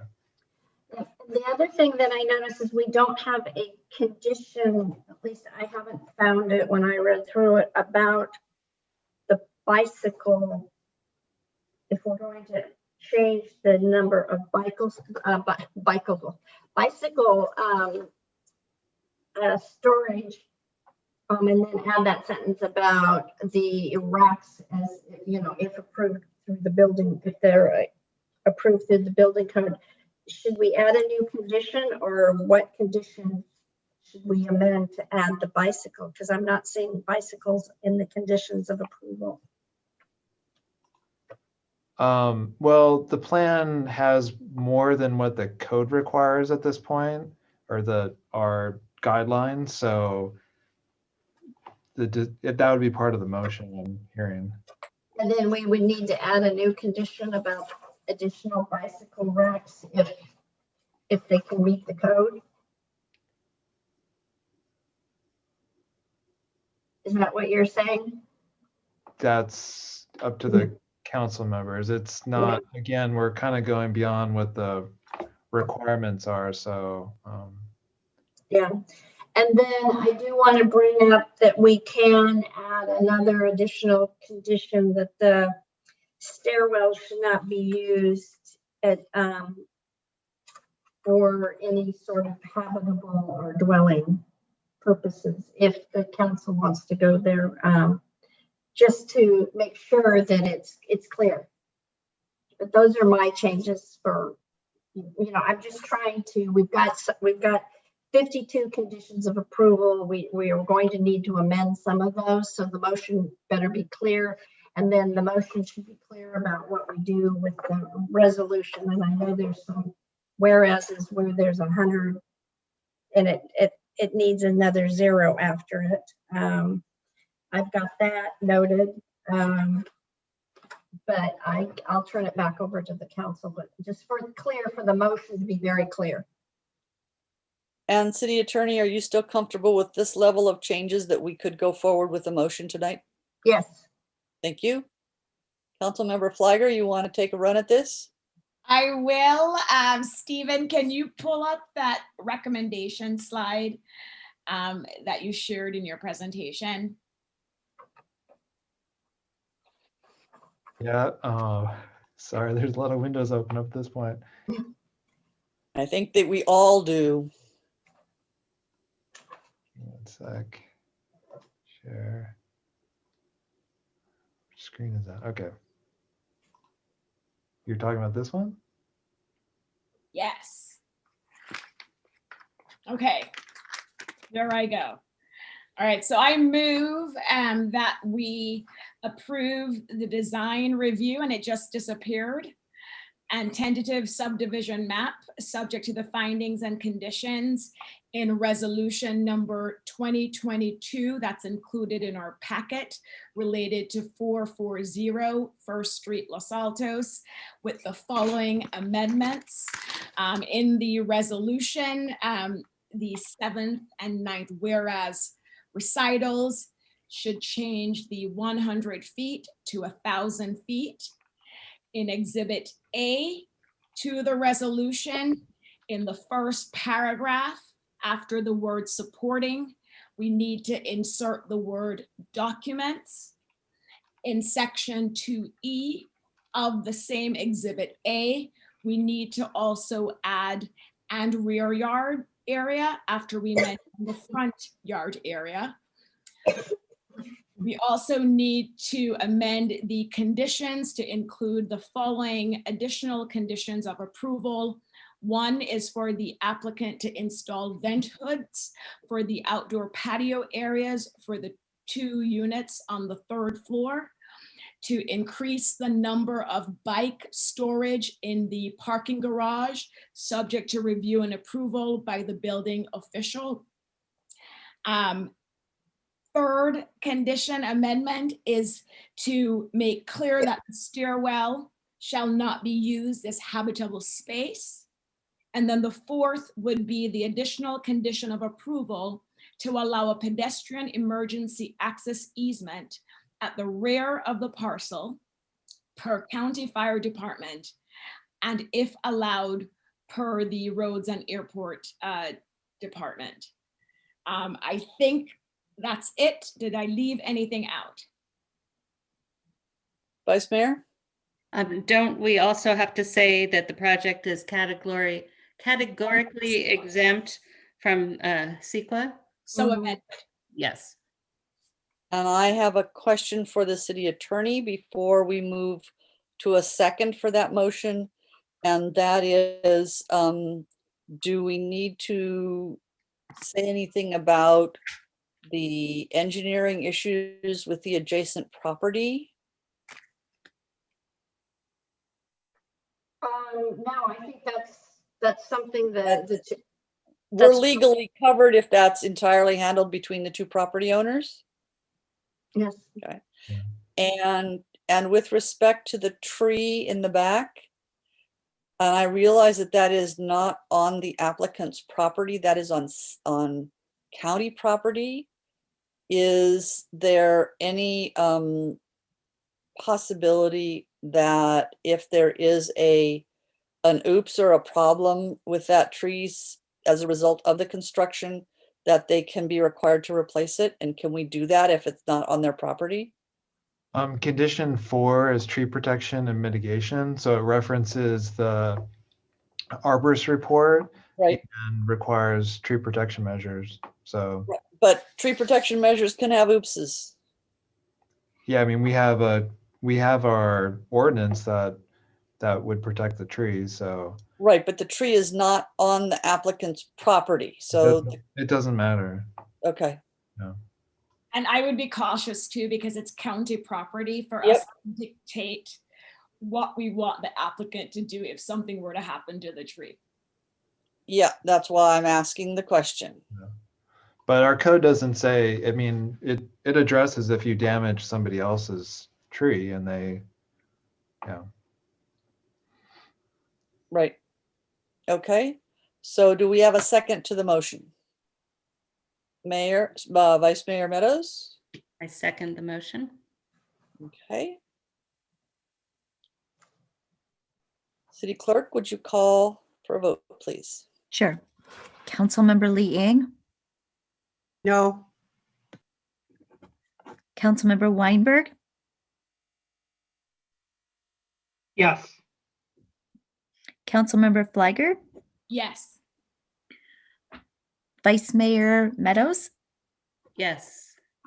and Mayor Fliger, or I'm sorry, Mayor Enander. Reluctantly, yes. Thank you. The motion passes 4-1. Thank you. And Thank you, everyone. I know it's been a long road, but looking forward to move forward. And thank you again for all your support. Appreciate it. thank you. We'll move now to discussion. I think we'll get through this all by tonight at 11. So we'll move to discussion item, which is number 6 on our agenda. And Councilmember Fliger, I think your name's on this one. And my name is really just there to introduce the item, because I do think this is a council collective item. It's something we've been batting around for a while. So as the mayor and Councilmember Lee Ang know, we decided to create the legislative subcommittee in 2020. And so it's only been in existence for 2 years now. And it was established as a standing committee, even though looking back at the Brown Act over the weekend, I think some elements of the standing committee were not fully implemented. But just as a refresher for everyone, we could have also established it as an ad hoc committee. And just some, three main differences between the standing committee and the ad hoc committee. The standing committee, very similar to our open government committee, is a permanent committee, where every year we would assign council members to serve on the committee, and it would have specific jurisdiction over subject matter that would continue from year to year. The ad hoc committee, on the other hand, is a committee that you would create for a certain period of time, and the recommended period is no more than 1 year. So an ad hoc committee could be for a month, 6 months, but definitely it shouldn't be more than 1 year. And the jurisdiction is very limited, meaning the subject matter the ad hoc committee considers is very limited. And at the end of that time period, you would dissolve the ad hoc committee. And I'll give some examples since we're talking about a legislative subcommittee. So for example, our current legislative subcommittee for the past 2 years has been able to look at all legislation or initiatives that could potentially affect Los Altos, and they would bring it back to the full council for discussion and possible action. An ad hoc committee, on the other hand, could be created to deal with specific bills each year. So, and most times when jurisdictions establish an ad hoc committee, they wait until they see what bills are going to be reviewed in Sacramento that year. And then they form the ad hoc subcommittee saying, for the next 9 months, you're tasked with looking at SBX, XBZ for this limited period. And so at the end of that year, you dissolve the ad hoc committee, and the following year, we could create a new ad hoc committee to look at specific bills for that year. The caution here is you do not want to create an ad hoc committee that has this continuing subject matter jurisdiction, because what you're really doing is creating a standing subcommittee and trying to avoid the Brown Act requirements for a standing subcommittee. So the two questions I think we as a council need to discuss this evening are, one, do we want to continue with a standing legislative subcommittee, or do we want to transition to a ad hoc legislative subcommittee? I will say, if we decide tonight to do a standing legislative subcommittee, two of the things that normally happen with a Brown Act standing committee is you have, just like the open government, mayor, that I know you have served on, you would have notice and posting for when that subcommittee meets to invite the public to hear the discussion. Whereas for an ad hoc committee, you do not need to do notice, post, or have that public meeting. The second thing as a council I think we need to decide is the format for how the legislative subcommittee, regardless if it's a standing or an ad hoc, how it presents the information to us. We will all remember the vice mayor giving the speech last year. I think it was at the beginning of summer, where she really asked the subcommittee at the time if we could get the information and documents ahead of time. Because as we know, with legislative bills, it does take some time to review and really absorb the material. And so going forward, regardless if it's a standing or ad hoc, do we want to make clear that if the subcommittee is bringing something to the full council, that we need to get any presentations or materials ahead of time so that we can fully absorb them? And then the second piece of that is, and I know you know that I've served on different legislative action groups over the years. And what we normally do is we present both sides, regardless of anyone's inclination. We always attempt to bring both sides to the body to say, you know, here's someone speaking in favor, here's someone speaking against, or we present the information. Here, you know, are points in favor, here are points against. And I remember there was one instance where we couldn't find anyone to speak against a bill 2 years ago. So, Mayor, that's it. So it's three things really: standing versus ad hoc.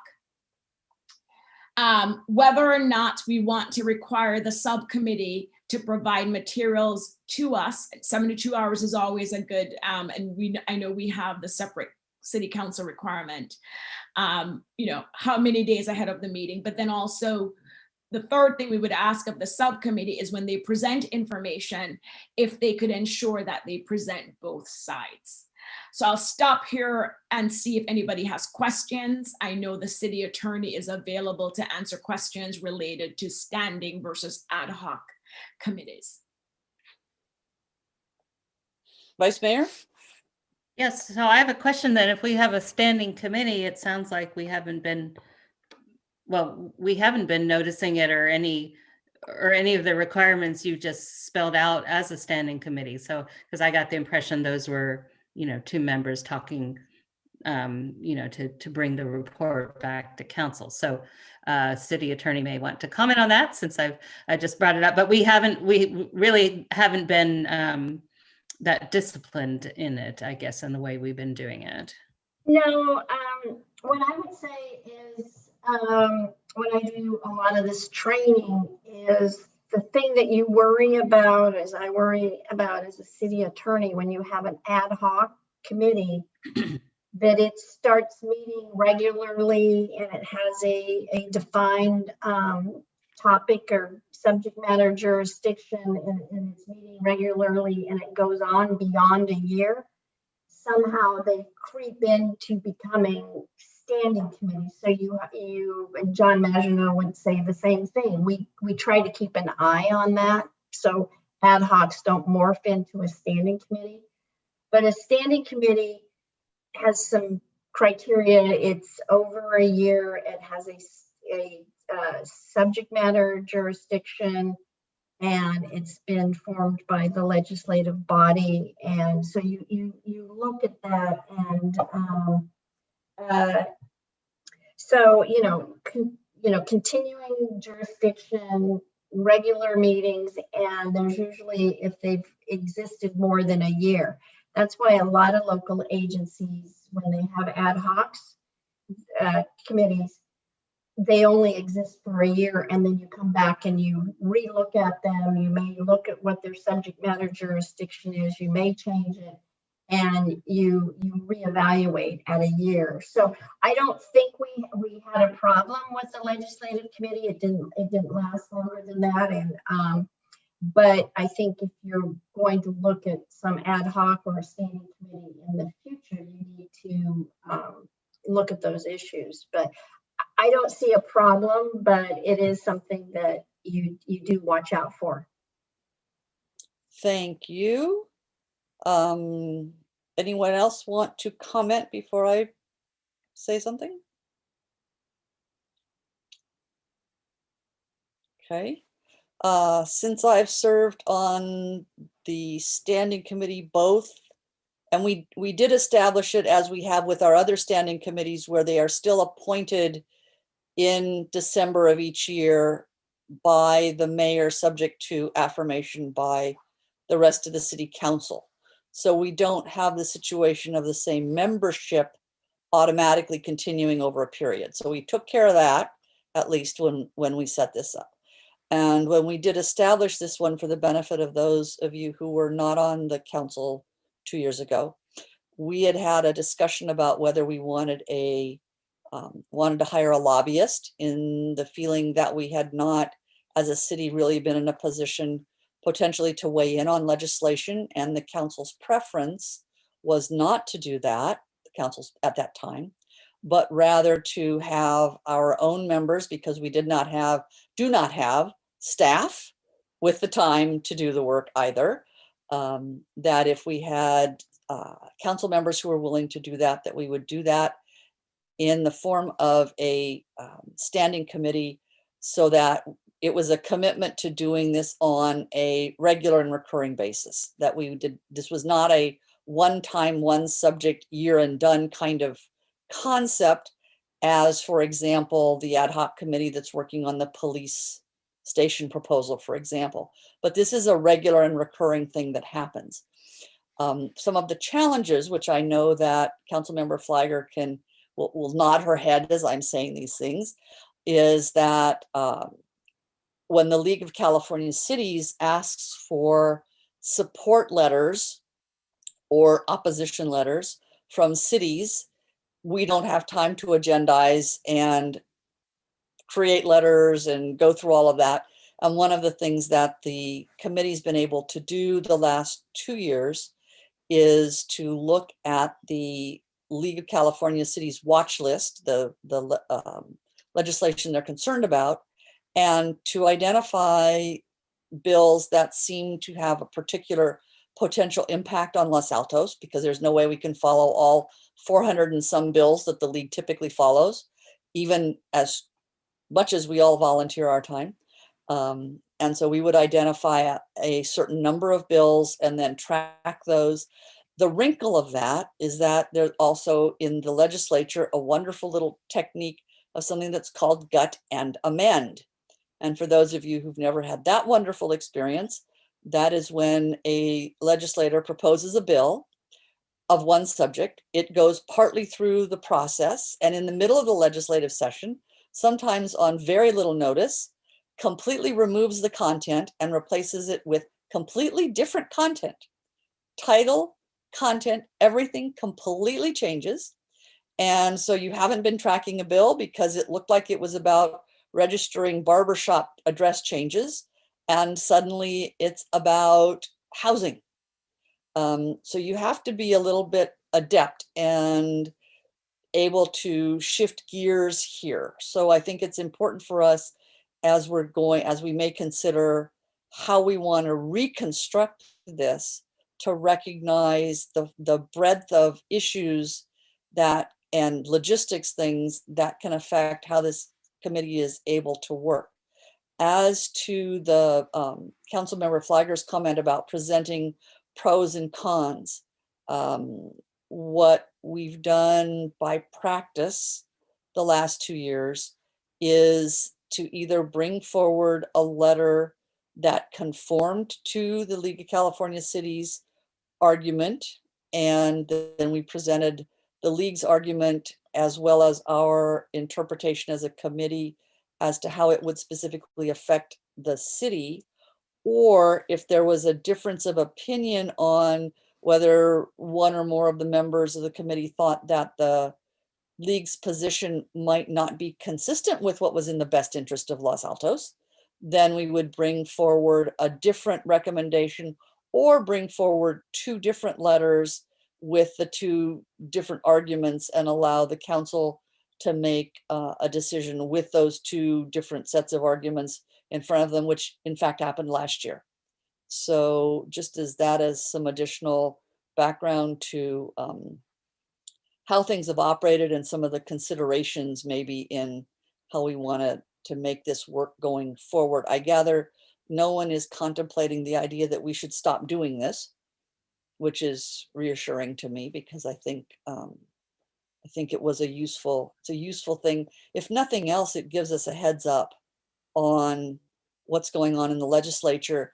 And I'll also say, since I know that with Councilmember Flagger being the chair this year of the Santa Clara County Cities Association Legislative Committee, that they similarly hope for letters of support from cities on a fast timeline. In fact, in their first meeting of this year, this legislative session discussed how it's tough for the cities to get letters done in time with the limitations. And so we can't always get them done in time. And we ran into that last year, but we were pretty good, I think, Councilmember Weinberg and I, on having things ready to go when they were needed. So I'll stop with background, and I see Councilmember Lee Ing has her hand raised. So would you like to weigh in on this item?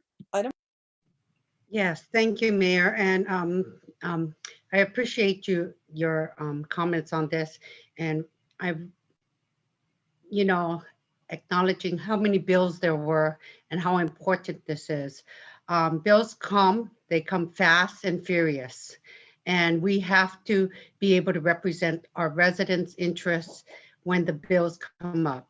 And I think it's important for us to hear from the city manager that with the limited staff, we don't have staff, and we don't want to put this upon our staff to track bills. So I think it's important for us to hear from him, because by understanding that, we can understand how valuable it is that if we have our council members who are willing to commit the time to do this, that it's a valuable committee to have. So City Manager, could you please answer? Mayor, I don't mean to be out of order. I just want to make something clear based on the comment so far. I am not advocating getting rid of the legislative subcommittee. I want to be clear about that, just in case it's the impression that's been given. Thank you. No. I and that's why I said what I said, is I do not take that impression from anyone, but thank you for confirming that. But the point is, I just want to let people know that if we don't plan to take away this subcommittee, I'm still unclear on the direction or what the direction you're going. I wish you would have at least give us a memo stating all the things that you stated this evening. At least we could have had opportunity to think it through. Otherwise, I would like to table this for further discussion onto our next agenda. So if I may, I agree with you, Councilmember Lee Eng, getting materials, which is part of this discussion, slides ahead of time for us to look before the actual meeting, always helpful. And I know we've all been in the situation where, for whatever reason, one of our colleagues or two did not provide materials before. But I actually don't think this is something we've been talking about.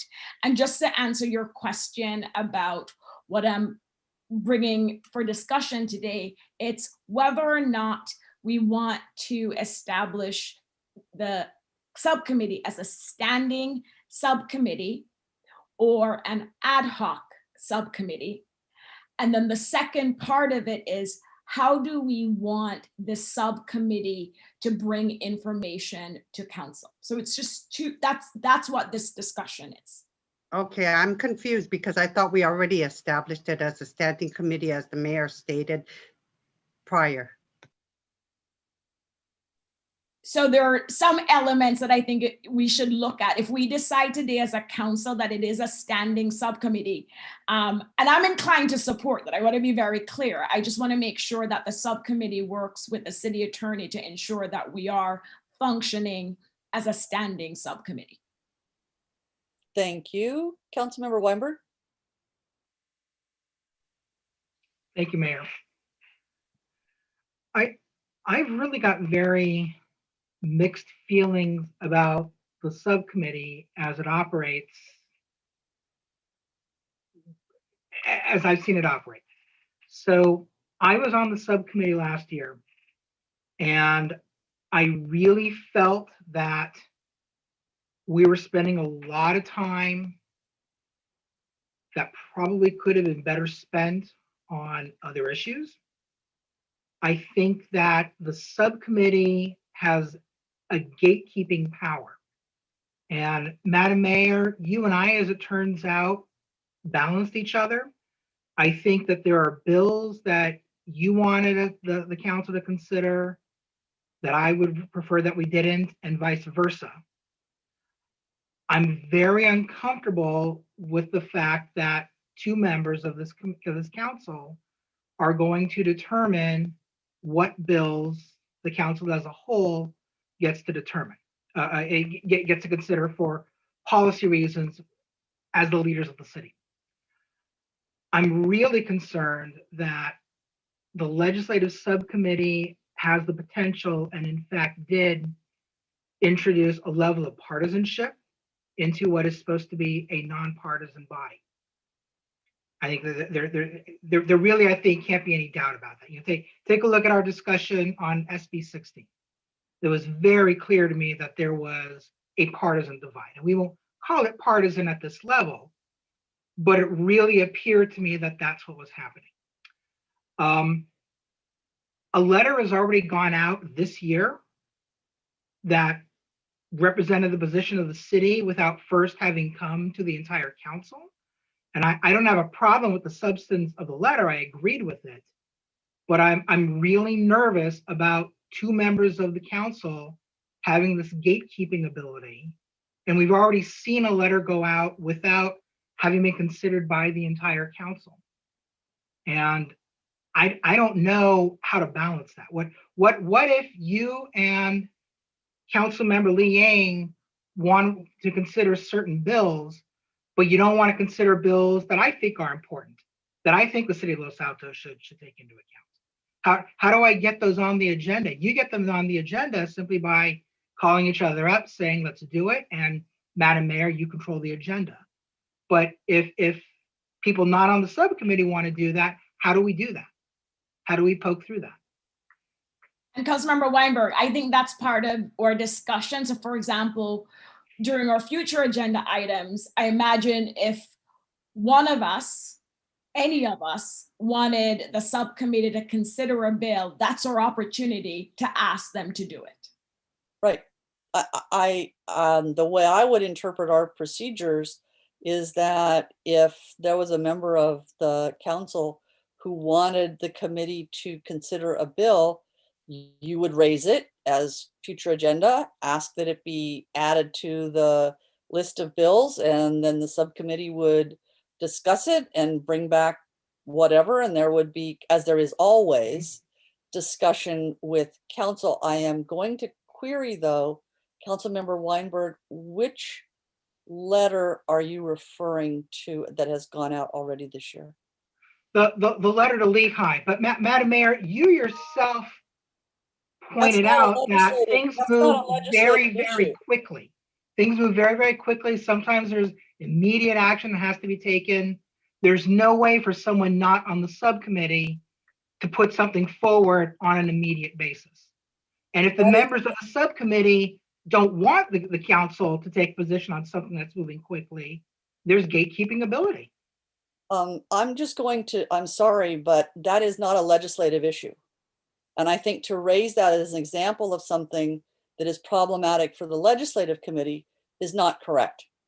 It was not a legislative issue. It was a query to all of us, all and each of us, from the supervisor. I responded for myself as mayor, did not represent that what I was saying was on behalf of the entire council. And in fact, referenced that we had a subcommittee, pardon me, we have an ad hoc committee who might separately reply. And I believe that they did. That was done entirely properly. And I am very concerned if you feel that that was not proper action. And I think we need to take that to the city attorney, because if you are under the impression that that was improper behavior, I have an issue. I never said that that had anything to do with the legislative subcommittee. You brought it up. I said that I'm nervous. I said that I'm nervous about the process. I'm nervous that the subcommittee could write a letter representing themselves as speaking for the majority of the council, and I don't think that that's proper. That would absolutely be improper, and I cannot imagine the subcommittee doing that. I'm happy to hear you say that. Since my name was next to this item, I think we're going outside of the scope of the discussion, Mayor. So I think we're all, it's the legislative subcommittee. The point of this discussion is to see how we want to format the subcommittee to work with the council going forward. Correct. Thank you, Mayor. Absolutely. And the issues, if I can make them more broad, that were raised by Councilmember Weinberg is, how does the subcommittee identify what it's tracking? And if there is an interest by other members of the council who are not serving on the subcommittee to have something added to the tracking, if you will, that is done by the subcommittee, that would be a desirable thing for the way the subcommittee operates. Is that a fair summary? Okay. Vice Mayor. Thank you, Mayor. So I'm going to think back to the last year, which was, of course, the only year I've observed up close and personal the legislative subcommittee. So I struggled with it last year. I do think it has a role. I thought it kind of had an overly broad role. There were many times when we discussed it as a council that I thought, why in the world are we discussing all these things? They're just not, there are certainly ones that were very important and important to our community, but it was just overly broad. It was, I know how much time, I appreciated how much time the subcommittee spent, but I just don't, all the things we have to do, I just really didn't think that was the right level. We can identify a few, but maybe we don't, it felt like you were tracking 20 of them last year.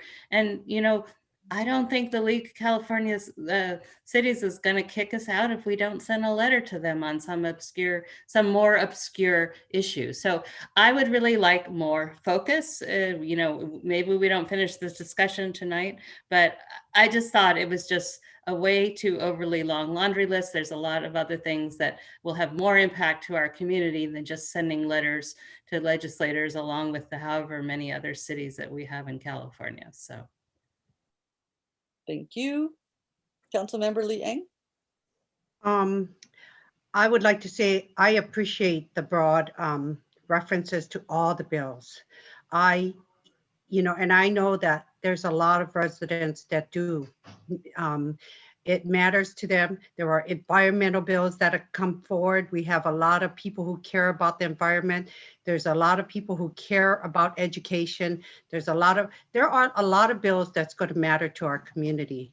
And if something comes up that is that's going to be important to bring to the attention of our community, I think it's the responsibility of the legislative committee to bring it forward. There's so much going on regarding COVID.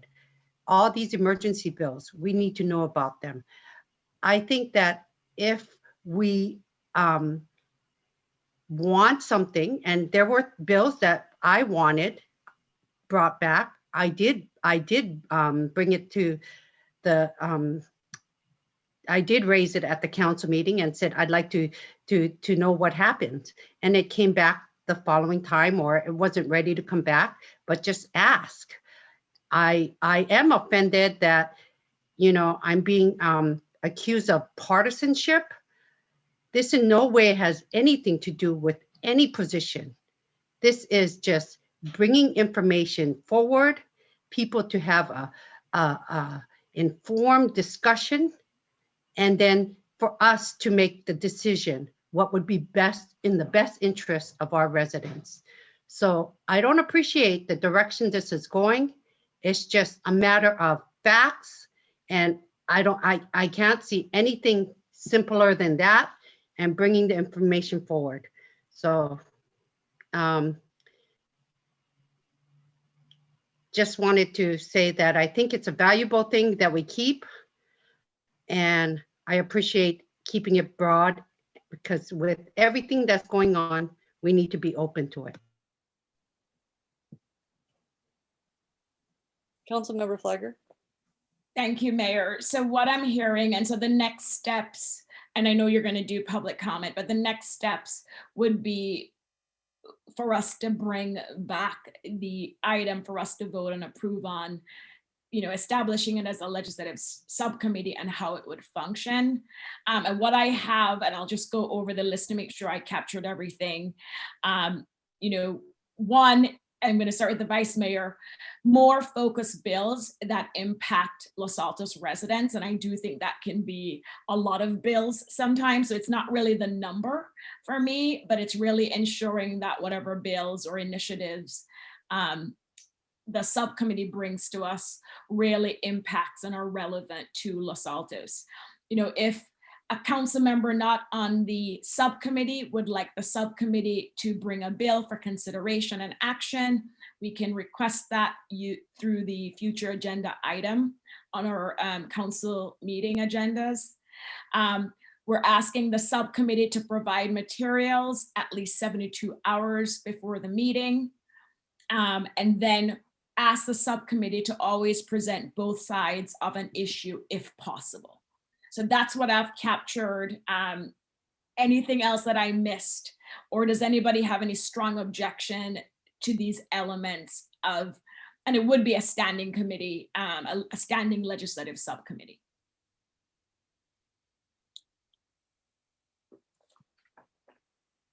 Mr. Weinberg? If a member of the council who was not on the subcommittee wanted something considered by the council on an urgency basis, is there a process to accommodate that?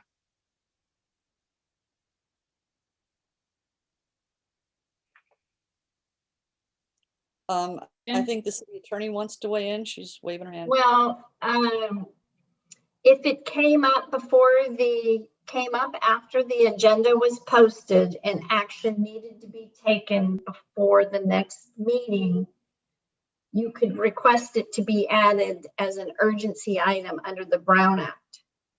And we'd have to make some findings that, one, it came to the attention of the council after the agenda was posted and action was needed before the next meeting, and it would require a 4/5 vote. So that is the safety valve there. And then I think the other thing is if things come up and there's bills that come up that you want to make sure that the legislative committee addresses, you could bring it up as like a future agenda item and have that discussed. I've thought of something else, but now I forget it because you brought up this urgency thing. But and you want this to be, the proposal is it's going to be a standing committee, so it will be noticed and there'll be minutes taken and it will be, agendas will be drafted and members of the public can attend. Is that the direction you're going with a standing committee?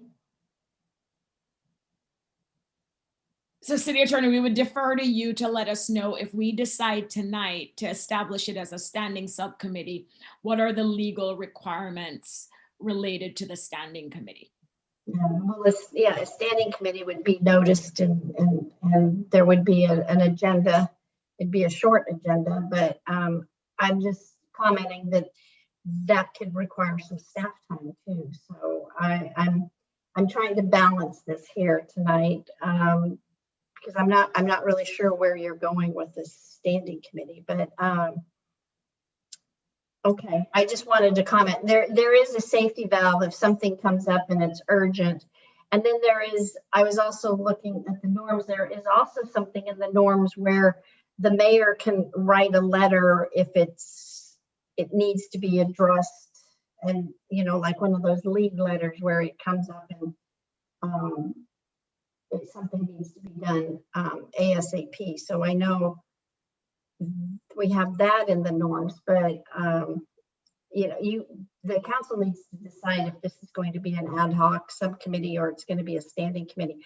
The one thing that I will tell you, because I just have to tell you because I'm your city attorney, at a noticed standing committee meeting, other council members can attend but they cannot participate and they can only attend as mere observers. So just a heads up, and that's going to avoid a Brown Act issue, but you can attend and you can listen as a member of the public or just observe, but you cannot participate. And that's one of those wrinkles in the Brown Act that just putting it out there for everybody so you have all the facts. But it's up to you if you want this to be an ad hoc or a subcommittee.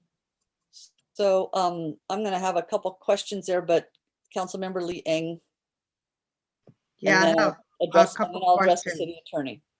I think that when you said to present both sides, I have an issue with that. Sometimes when you just do a summary of a bill and what the bill stands for, it's pretty clear. I don't think that presenting both sides is necessary. Because it's for us to even determine what we would like. Just like, for example, what is SB 9? SB 9 is a bill that provides for lot split for so many units on a lot. I mean, the summary enough is good enough. I don't think additional work on providing two arguments is even worth going down that path. You already started talking about how much work this is, and to provide more work is ridiculous. The other thing is, when we talk about having a third council member come to the meeting, this is for the city attorney, having a third member to hear a discussion on something that's going to be voted on, that's clearly a violation of the Brown Act. So I have to question that.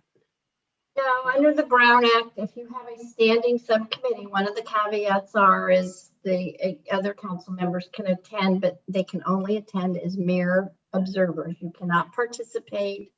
You're there as a member, essentially as a member. And can they attend ad hoc meetings too?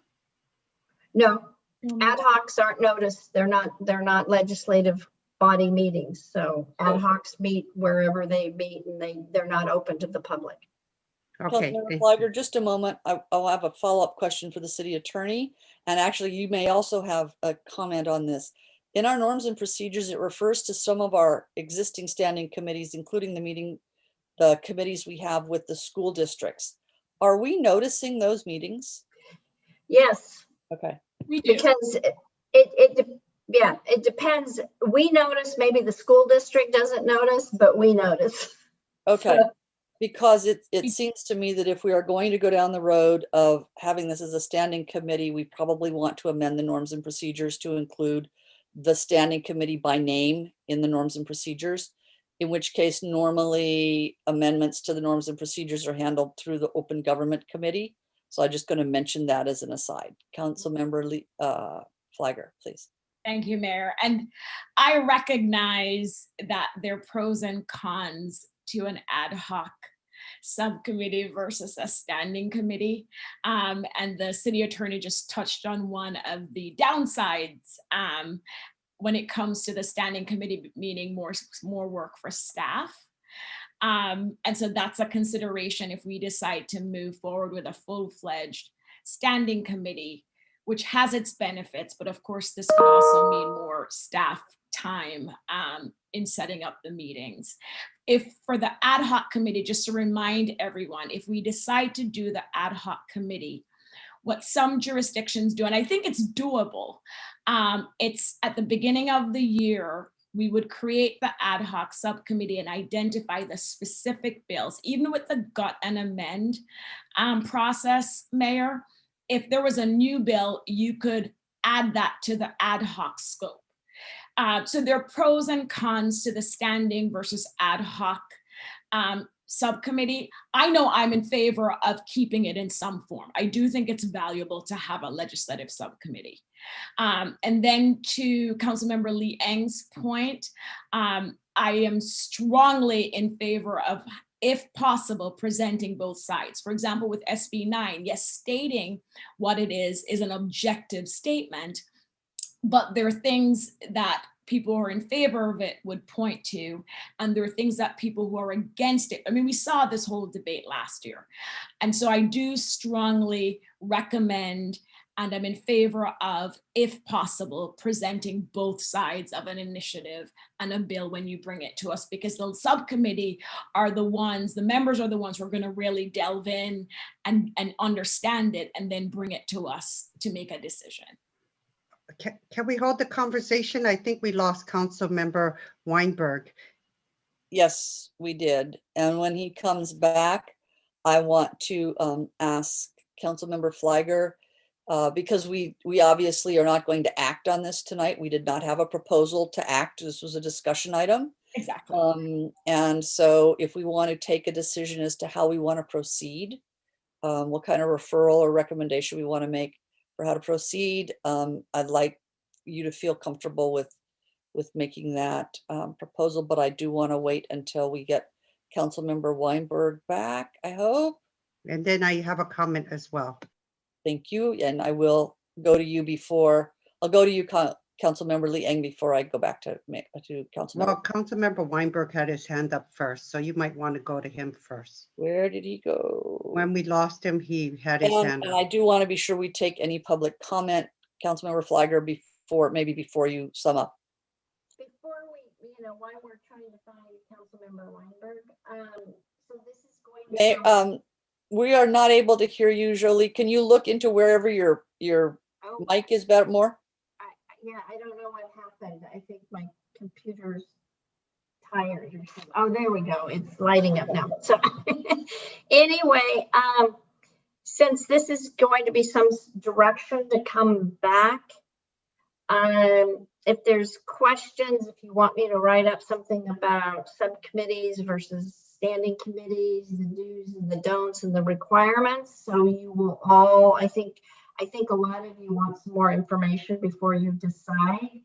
And I was going to bring up the issue about the norms, and is this going to be something that we need to amend the norms and clarify in the norms, and if that would be something that council, if that's going to be part of the direction, because when this comes back, I would like the agenda item to be broad enough to be able to discuss all these items. And if you need more information from me, I want to be prepared to give you that information ahead of time, so everybody has it all at the same time.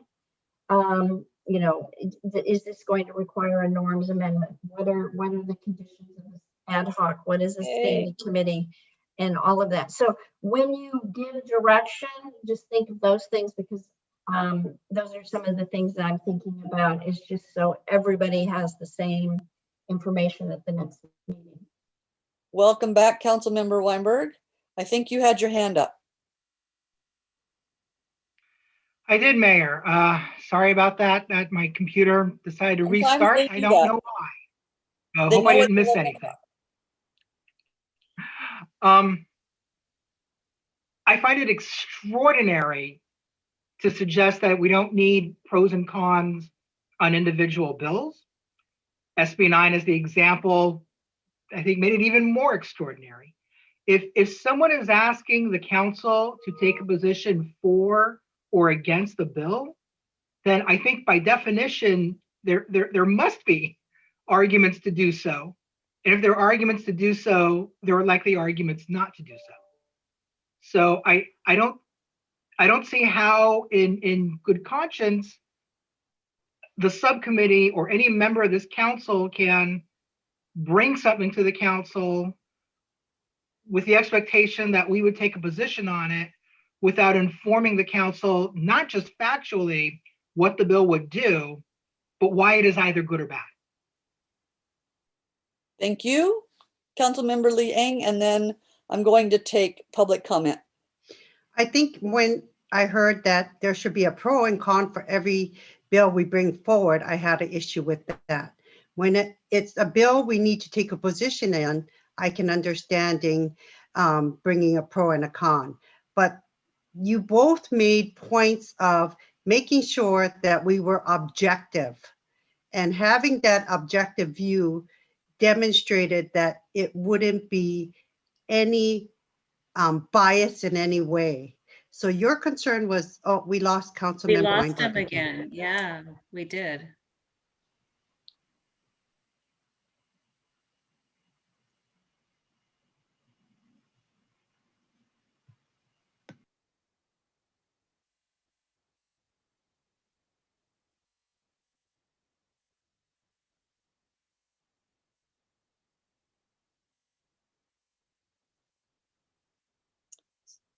So without actually starting conversation, if there's anyone among the attendees who wants to speak on this item before we give some direction, if you would please raise your hand, that will get us queued up, and we'll know how many speakers we're going to have, and hopefully we'll have Councilmember Weinberg back quickly. And I'd like to finish my comment. Yes, acknowledged.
His computer knows it's 11 o'clock and we should be done.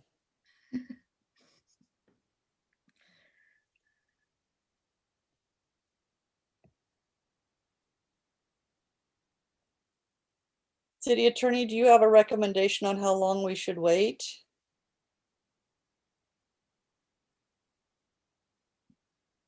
We still have a quorum, so legally we can still have a meeting. So.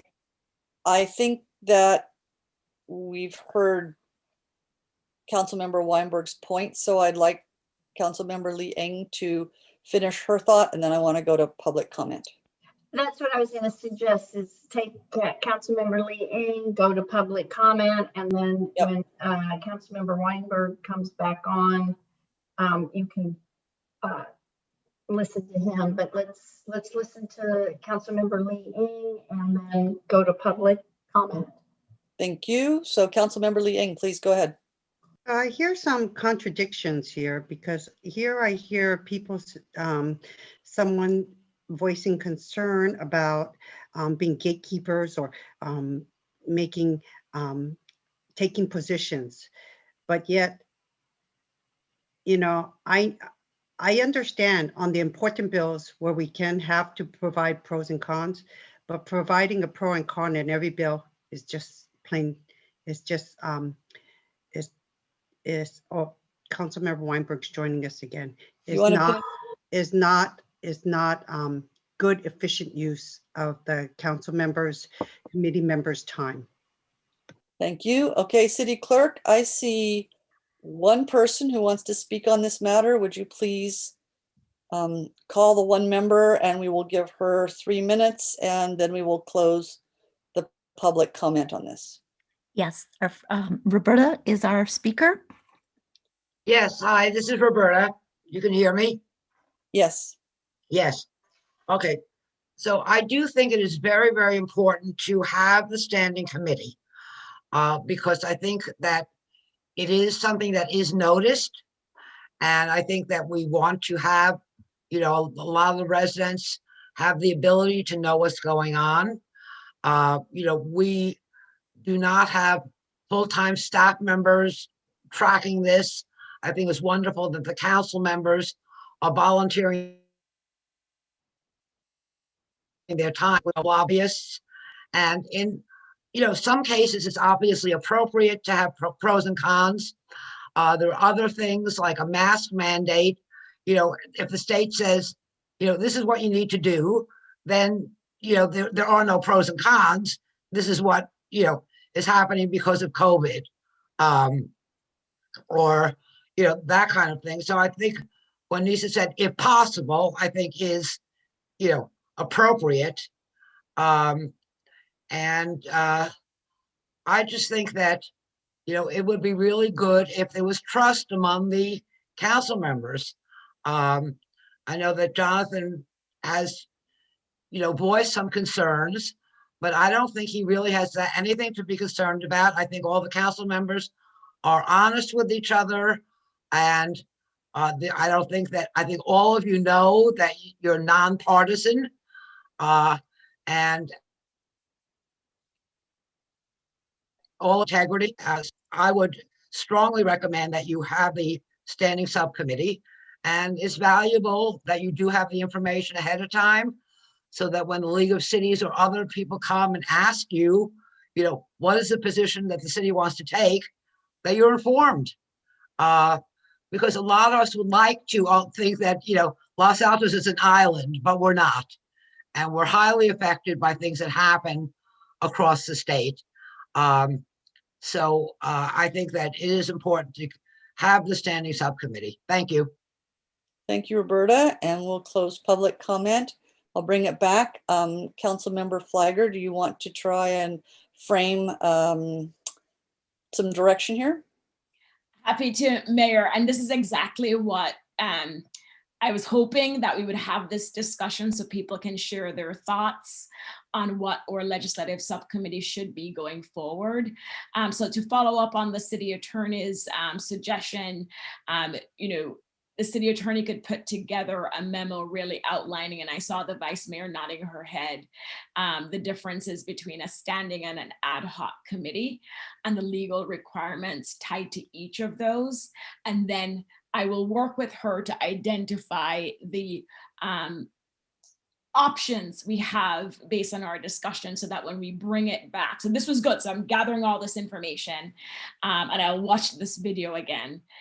We'll bring it back so that we can actually then vote on what we want to do as a council with regards to the legislative subcommittee. So this was good fact gathering, and we'll bring something back for the council to review and vote on how we go forward. And just to restate something I did say earlier, and that I did hear also affirmed by the city attorney, please be sure that you include a recommendation as to whether this should be incorporated, if it is a standing committee, specified in the norms and procedures, and a referral to the Open Government Committee to prepare the appropriate amendments thereto.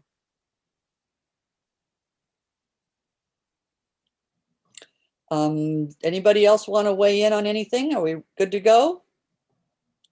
Mayor, so when the memo comes back, so if the city attorney can be clear, the role when she says like what the ad hoc committee can and can't respond to, I'd like to understand that clearly, because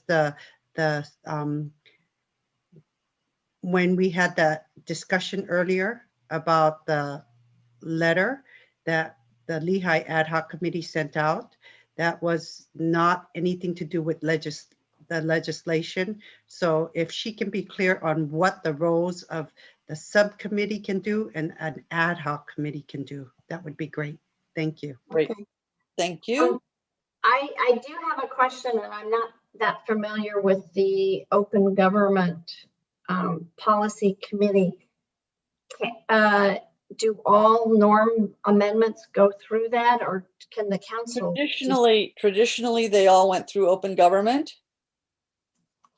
And they often would arise because there is an annual requirement that the Open Government Committee review the norms and procedures and bring forward any recommended changes. There is an annual requirement in there for that. Okay, well, that's what I thought, but I wasn't sure if that had changed or anything. So this will go through that sort of annual review process. Okay, I just wanted that would be one option, unless we just want to do it as another thing. But yes, that is one option. Yeah. Okay. Well, that standing process. Okay, and then Well, maybe we can include that in the discussion next time if it needs to go to the open government, or the council can just bring it up on its own. But I have to look at the open government policy. I haven't looked at that since I've been back, so I need to look at that. So, but I'm making a note of that. Okay, thank you. And then for Councilmember Lee A, you want some clarification on what kind of letters the subcommittees can. Whether, I think what she's looking for is whether or to what extent the subcommittee could take any independent action. Okay. Okay, I just want to make sure I think more as well as ad hoc committees as well. Well, yeah, in either case. Yeah. Okay. In either case. I just want to make sure I hear everybody. Sure, thank you. So I think that winds that one up. We'll move to council reports. Anyone have anything they want to report? Vice Mayor. I think it came up a little bit earlier, but I'll just say it again for the record. Councilmember Lee Eng and myself as a Lehigh subcommittee sent in a letter supporting the Board of Supervisors tonight. I don't know if we know whether they accepted Supervisor Simitian's referral or not. And we did draft off of your letter, Mayor, since you had written it and was well written. And so so they received the subcommittee letter and your letter. And I don't know if any other council members sent letters, but we did do our part. Thank you. Anyone else? Councilmember Lee Eng? Thank you, Vice Mayor Meadows, and I did send a letter myself. So another point I'd like to, can I do future agenda items, Mayor? Not yet, please. Okay, then I'll wait. We'll get through council reports and staff reports, and then we'll do future agenda items. Anybody else? And I did, using the standard norms and procedures, which allows the mayor to take independent action on certain urgent matters at the request of Supervisor Simitian, and knowing that the position I was taking conformed to prior policy direction of this council, sent a letter support to the Board of Supervisors supporting his request for a referral to certain committees within the county government to compile a list of all violations and other issues that have come up with different regulatory agencies on the Lehigh quarry. And it'll be interesting, and I hope that we can report back quickly. Maybe we can get a letter out, a memo out in the next day or two, maybe from the city manager on what happened at the Board of Supervisors meeting. So we'll know what went on there. Does staff have any reports, Mr. England? Nothing to report, Mayor. Thank you. Okay. And now, future agenda items. Councilmember Lee Eng. So I attended the first housing element meeting. And so I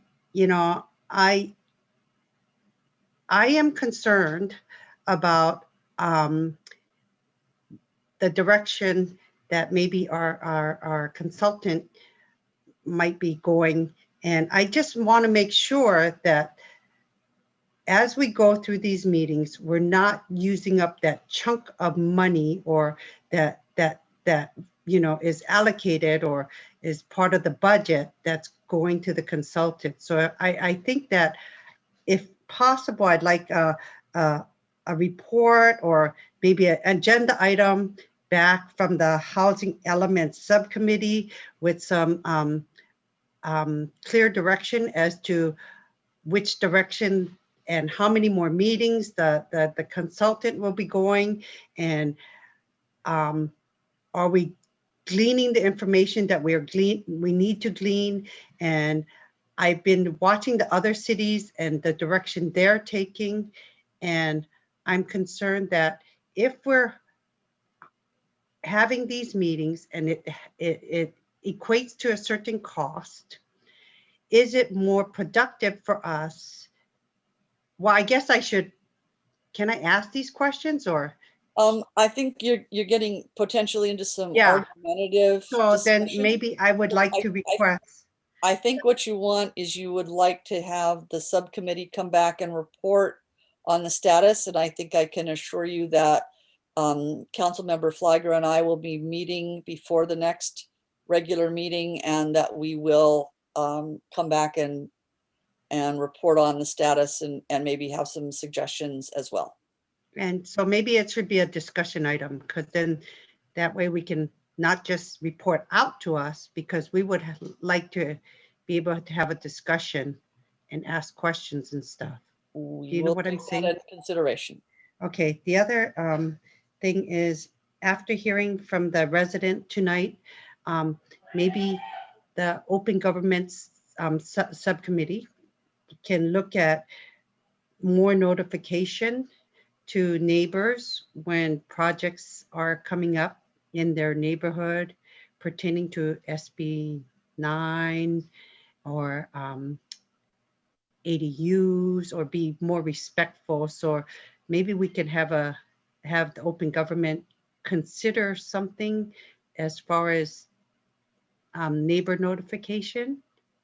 I think that sounds like a request for a meeting of the Open Government Committee meet. And okay. I believe you're a member of that committee, so I think we can arrange that. Okay, thank you. And then the other thing I would like to ask from staff is, can staff notify us when SB 9 and SB 10 projects come before the city, and keep the council informed? Mr. England, do you want to comment on that? Yes, Mayor, I think we could create a regular report on how items are submitted. Great, thank you. Thank you. And the city attorney's been intermittently raising her hand. I'm not sure if there's something she wants to say, or she was just going to get me to stop the conversation. Oh, she's not going to say. I will comment later, but with SB 9, there's no notice requirement, and for single family homes under certain conditions, there's no notice requirement. But we can all look at. I'll work with Gabe to work with staff on that. So, Vice Mayor, did you have your hand up for a minute? I thought I was going to add on to what Mr. England might have been saying, but after the city attorney's comment, I'll leave it in their capable hands. Okay, and then I'm going to have to draw on the Vice Mayor's memory. I called you and asked you to support another agenda item, and I didn't make note of it, and it's gone right out of my head. Can you comment on that? You mean which agenda item? You mean you don't remember what agenda item? Really? Okay. Well, all right. Well, it was the historic resource inventory. And so I was pretty sure that was it, but I didn't want to embarrass myself and go off on the wrong rail. So, so I am asking that we agendize a discussion about how to proceed with the historical identification issues in town, because changes in state law, I think, compel us to look at the process again. And I've had a preliminary conversation with the city manager about it. I called Vice Mayor Meadows and asked if she would support that. So thank you for remembering. Right. Though I would say, I do think that this should be a staff involved item. So I don't know if we have a third for that, but I don't think it should be a discussion that just you and I lead. I think it would be most valuable with staff. Otherwise, it's not really worth having. Councilmember Lee Eng? I support staff involvement and supporting you. We'll go forward with that. And do we have any other items for future agenda items? Any other matters to come before this body? Otherwise, at 11:21, we are adjourned. Happy New Year. Happy New Year. Thank you. Good night. Good night.